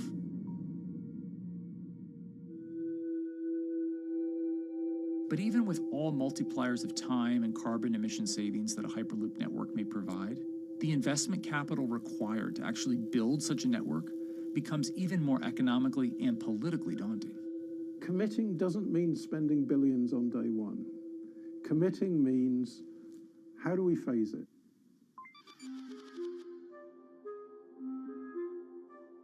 One company in the Netherlands is working to develop that technology, and perhaps more importantly, the international coalition needed to make the Hyperloop network a reality. So we are here in Europe's first full-scale Hyperloop test facility, where we can already prove every conceptual technology of the Hyperloop. This is Tim Houter, a co-founder and CEO of Hart Hyperloop, headquartered in the city of Delft. And while this testing tube might not seem as large as others, inside is a key technology to create the on- and off-ramp type infrastructure of a Hyperloop network. That is, a lane switch. That's something we can already test here. You can actually see it here, that the track is diverging from one track into two. That makes it possible to eventually split up the Hyperloop track in two sections. And in that sense, you can create a complete Hyperloop network that in the end will make it possible to travel, for example, over a whole continent. And take Europe, for example, with the same ease as you can now travel with a metro in a city. The nice thing about this magnetic levitation system that we've developed is that there's absolutely zero moving components in the track. So for example, if you have to do a lane switch, all you do is that the tube basically splits up, and statically the tracks also split up. And whenever the vehicle enters a switch, it either pulls itself to the right with its magnets, or it pulls itself to the left with its magnets.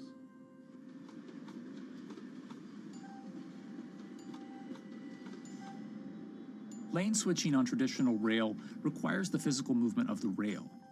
Even modern magnetic levitation tracks use lane switching techniques in order to transfer trains from one track to another. And this is a very crucial element, because this is the thing that limits the capacity and, in the end, the usefulness of the rail network. Because the moment that a track is switching, that means that at that moment you are creating an unsafe environment for the trains behind it. So you need a lot of space between trains. In a Hyperloop, because you have no moving components in the track, all the vehicles can be much closer to each other. You can achieve a very high frequency and basically have your vehicles moving and merging in and out of the network very much like a highway. For now, though, Hart's physical testing has been limited by the size of their tube. Because the test track is only 30 meters long, they haven't tested this lane switch at speeds greater than 20 kilometers per hour. However, the company is working to build a new test site where it plans to increase that testing speed to 300 kilometers per hour. We're now in a phase where we have proven most of the most important technologies in the test facilities that we already have. And we have also demonstrated the viability and the feasibility of a network.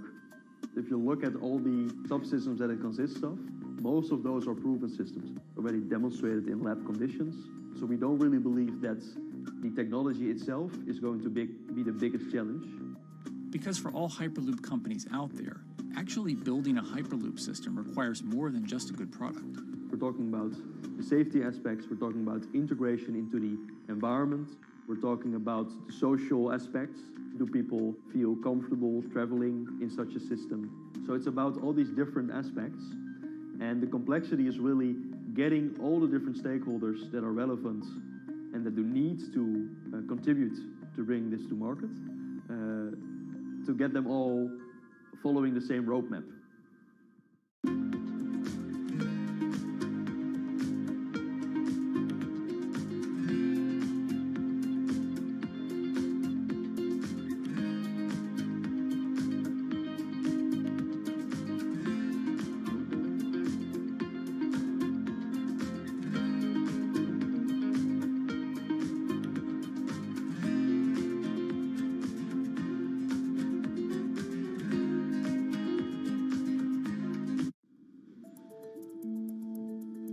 In order to help build this coalition of private and public interest in Hyperloop development, HART in 2018 partnered with other Hyperloop companies from Europe and Canada. The goal was to define, establish, and standardize the framework to regulate Hyperloop systems. Right now we are working with all the Hyperloop developers together in setting up the first, let's say, structure for starting the standards drafting. One of the most important goals for HART is interoperability, which is essentially making sure that different systems can communicate with each other. Interoperability is so important because what we want to achieve is actually have this seamless travel experience. So you don't want to end up, for example, going from Madrid to Paris and then switching because you need to use a different technology to get, for example, to Amsterdam. The idea being that as companies around Europe create the first commercial Hyperloop tracks between individual cities, one day those can all be connected to a larger network.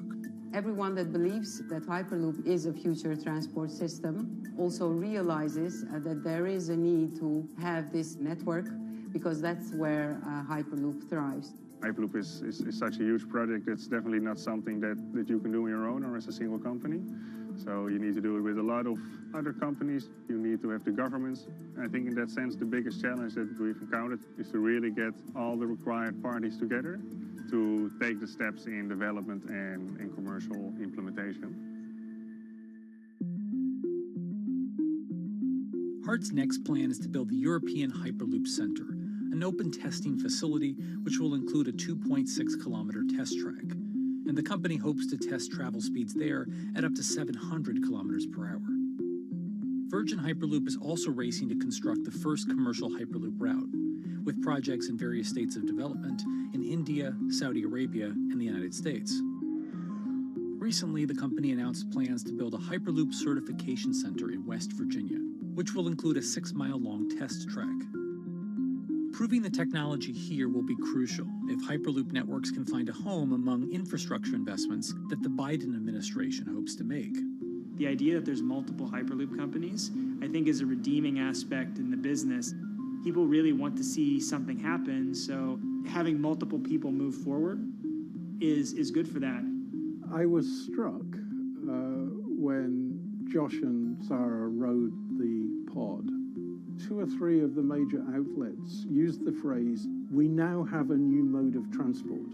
And although all of that technology had existed before those 2 human beings rode it, it was the moment at which those 2 human beings traveled that short distance down the tube that in popular imagination, Hyperloop became a mode of transport.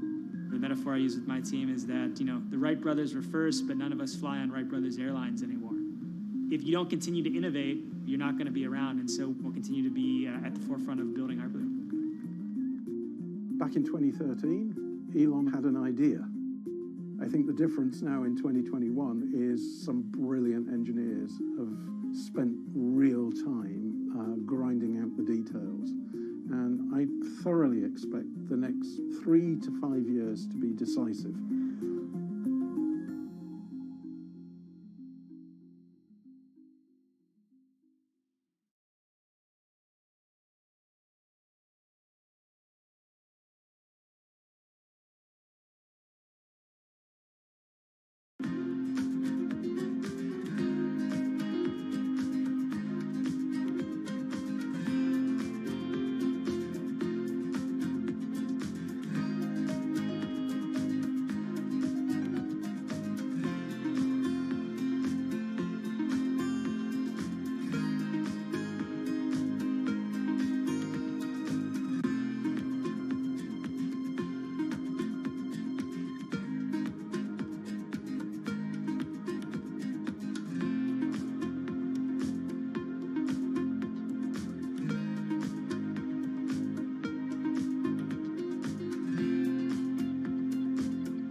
This week, how hydrogen can transform our energy usage.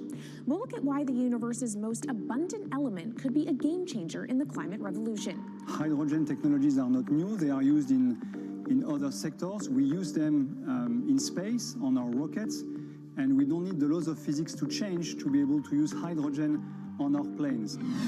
From iron ore to green hydrogen, one of Australia's richest men tells us about his pivot to sustainable energy. Let's take action. It's practical, it's implementable. Let's do it now. Plus, the hydrogen revolution. We'll speak with the CEO of Italian utilities firm Snam about his new book and how green hydrogen could be competitive within 5 years. Costs are coming down and people are waking up to the fact that it's the only way to decarbonize certain sectors. From Bloomberg's global headquarters in New York, I'm Kaylee Lyons, and this is Bloomberg Green.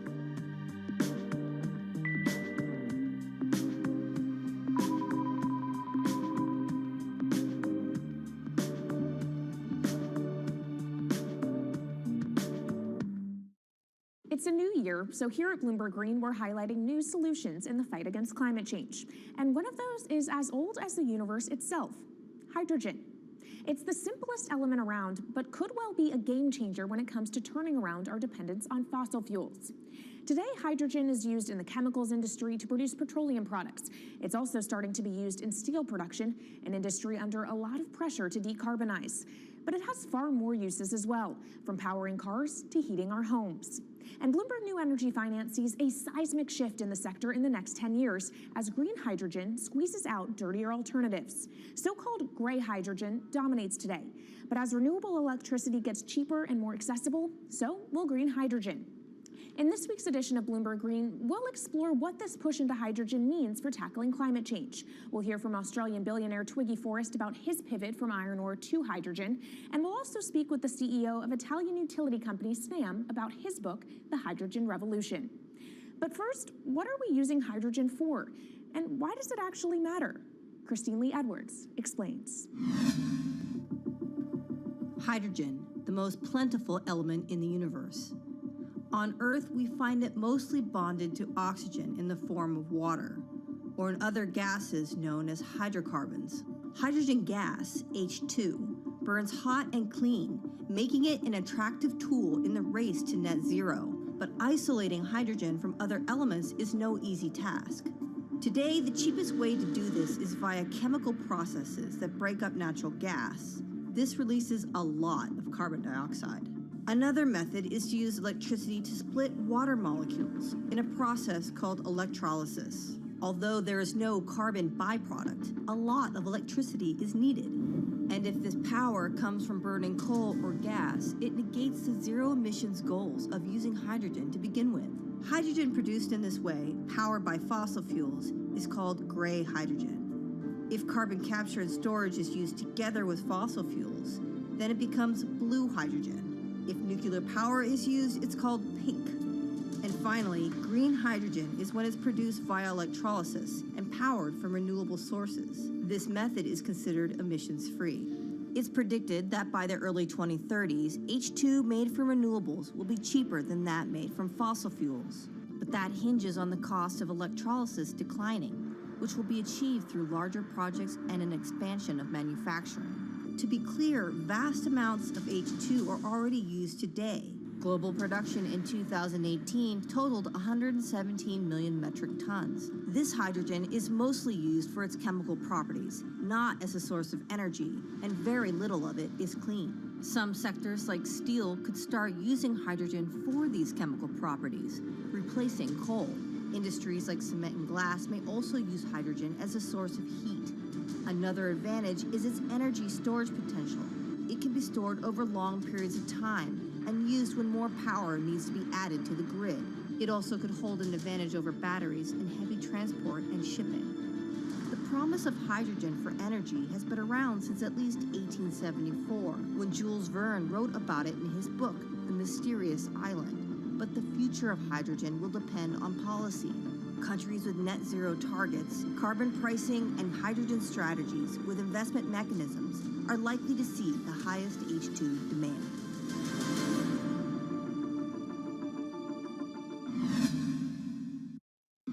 That was Bloomberg's Christine Lee Edwards explaining what hydrogen means for the energy transition. But how are businesses approaching the sector? Well, one of Australia's richest men is making a big play into hydrogen. Andrew Forrest, better known as Twiggy, made his fortune from iron ore, being the chairman, former CEO, and major shareholder in Fortescue Metals, one of the world's biggest miners. But after having made over $10 billion in profit from the metal in the last fiscal year, Twiggy wants to transform Fortescue into a clean energy company. He's been scouring the planet in search of investment opportunities in hydrogen and renewables. The firm plans to allocate up to 10% of its annual profits for green energy investments and is exploring projects across the globe, from Indonesia to Argentina. Francine Lacqua caught up with Twiggy Forrest. There's only one type of clean hydrogen, all the rest is dirty. Yeah. That is green. If you just say green hydrogen is clean, the rest is dirty, then you've actually nailed it. And, you know, anyone else who produces any other rubbish, any other argument, just look them there and say, why is global warming accelerating if anything you're saying is true? And then you'll know, actually, it's greenwashing. Yeah, but there's a lot of greenwashing because I keep on being told it's a transition. We can't just, make the transition at a click of a finger. So what are we doing wrong? What can we do better? I don't remember the personal computer having to transition the typewriter. I really don't remember that. I don't remember the smartphone having to transition the pocket calculator and the old landline. You know, its transition line is complete rubbish. The lie got put to it 2 days ago when JCB, a really loved British company, every right for the country to be part of JCB, and Fortescue, holding a bit of a similar reputation, fantastic track record, everyone's done super well from Fortescue, huge balance sheet, super strong. When those two companies got together and agreed a $79 billion US agreement per annum, right, then that's a real wake-up call to say, hang on, green hydrogen is obviously commercial now. You know, every other form of fossil fuel hydrogen, you know, it can compete with it on price, it can probably lose on price, but what we know, it is cooking the planet. And only green hydrogen zero methane, zero carbon in the supply chain. Don't worry about the molecules in the supply chain. But at the moment, we're not even phasing out coal, if you look at the G20 communique. So we have a long way to go to talk about only using green hydrogen. Yeah, so look, I have a call, which I'd like to make now, that the world should not fund any more coal-fired power stations, coal mining projects, ever. We should wind them down as quickly as possible because they are cooking the planet just like grey and blue hydrogen is cooking the planet. Yeah. You know, hydrogen, which is not made from renewable electricity, is releasing 10 to 16 times more carbon, let alone the methane, which is worse, than it is hydrogen. So we've just got to stop doing things which are self-harming under the guise of greenwashing. So why are leaders so slow? Even if you look at the appetite for ESG investments, they're growing exponentially, so are emissions. So where are we allocating capital? Okay, so take the recent G20. There's probably a reason why there wasn't strong action coming out of the G20 because people were not aware that major transactions between large companies were taking place now on green hydrogen, that actually this pollution-free all the way to the supply chain fuel was now being transacted at multi-billion-dollar scale.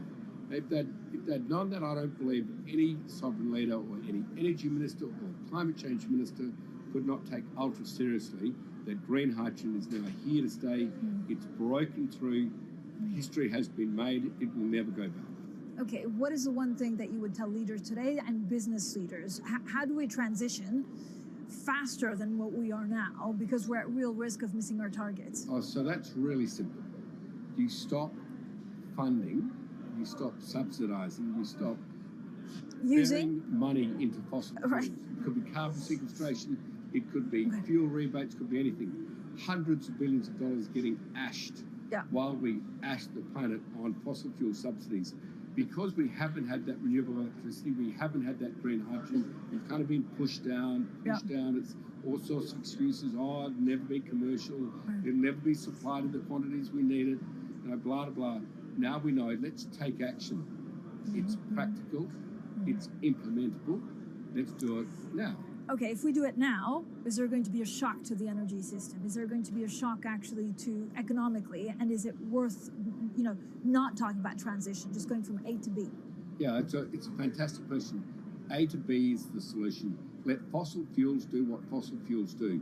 Just burn their coal, burn their oil, burn the gas. At least they're pumping up carbon and methane into the atmosphere, honestly. Well, not that honest because they don't measure methane, which is 90 times worse than carbon. But at least the carbon is being done honestly. Encourage the green hydrogen sector to come in really fast. Okay, it's there. There's renewable power all over the world. We now know how to make electrolyzers much cheaper, like 25% of the original cost. We know how to do that now. We don't have an excuse to get into it. Does it need to be cheaper than oil and fossil fuel for it to be viable worldwide? Well, right now it is. Okay, so let's just swallow that bit of financial data. Right now it is cheaper, and it's getting more cheap. It's the only fuel you know of which is declining in value. You don't have enough of it, right, to power the world. Yes, that's only because we haven't had policies to support it. If we had policies to support it 5-10 years ago, it would be everywhere. You'd see the global warming budget start to come down. Now, we've got 5 or 10 years to make a huge difference. I need policy leaders all over the world to appreciate now, okay, big business is transacting with green hydrogen in multi-billion-dollar agreements. We now know it's here and it's here to stay. Let's spread it everywhere. Coming up on the program, the hydrogen revolution. We'll speak with the CEO of Italian utility firm Snam about his new book and why he thinks green hydrogen will be competitive in just 5 years. Plus, how are airlines working to become more sustainable? We'll look at how Airbus plans to step up in the climate fight. This is Bloomberg Green.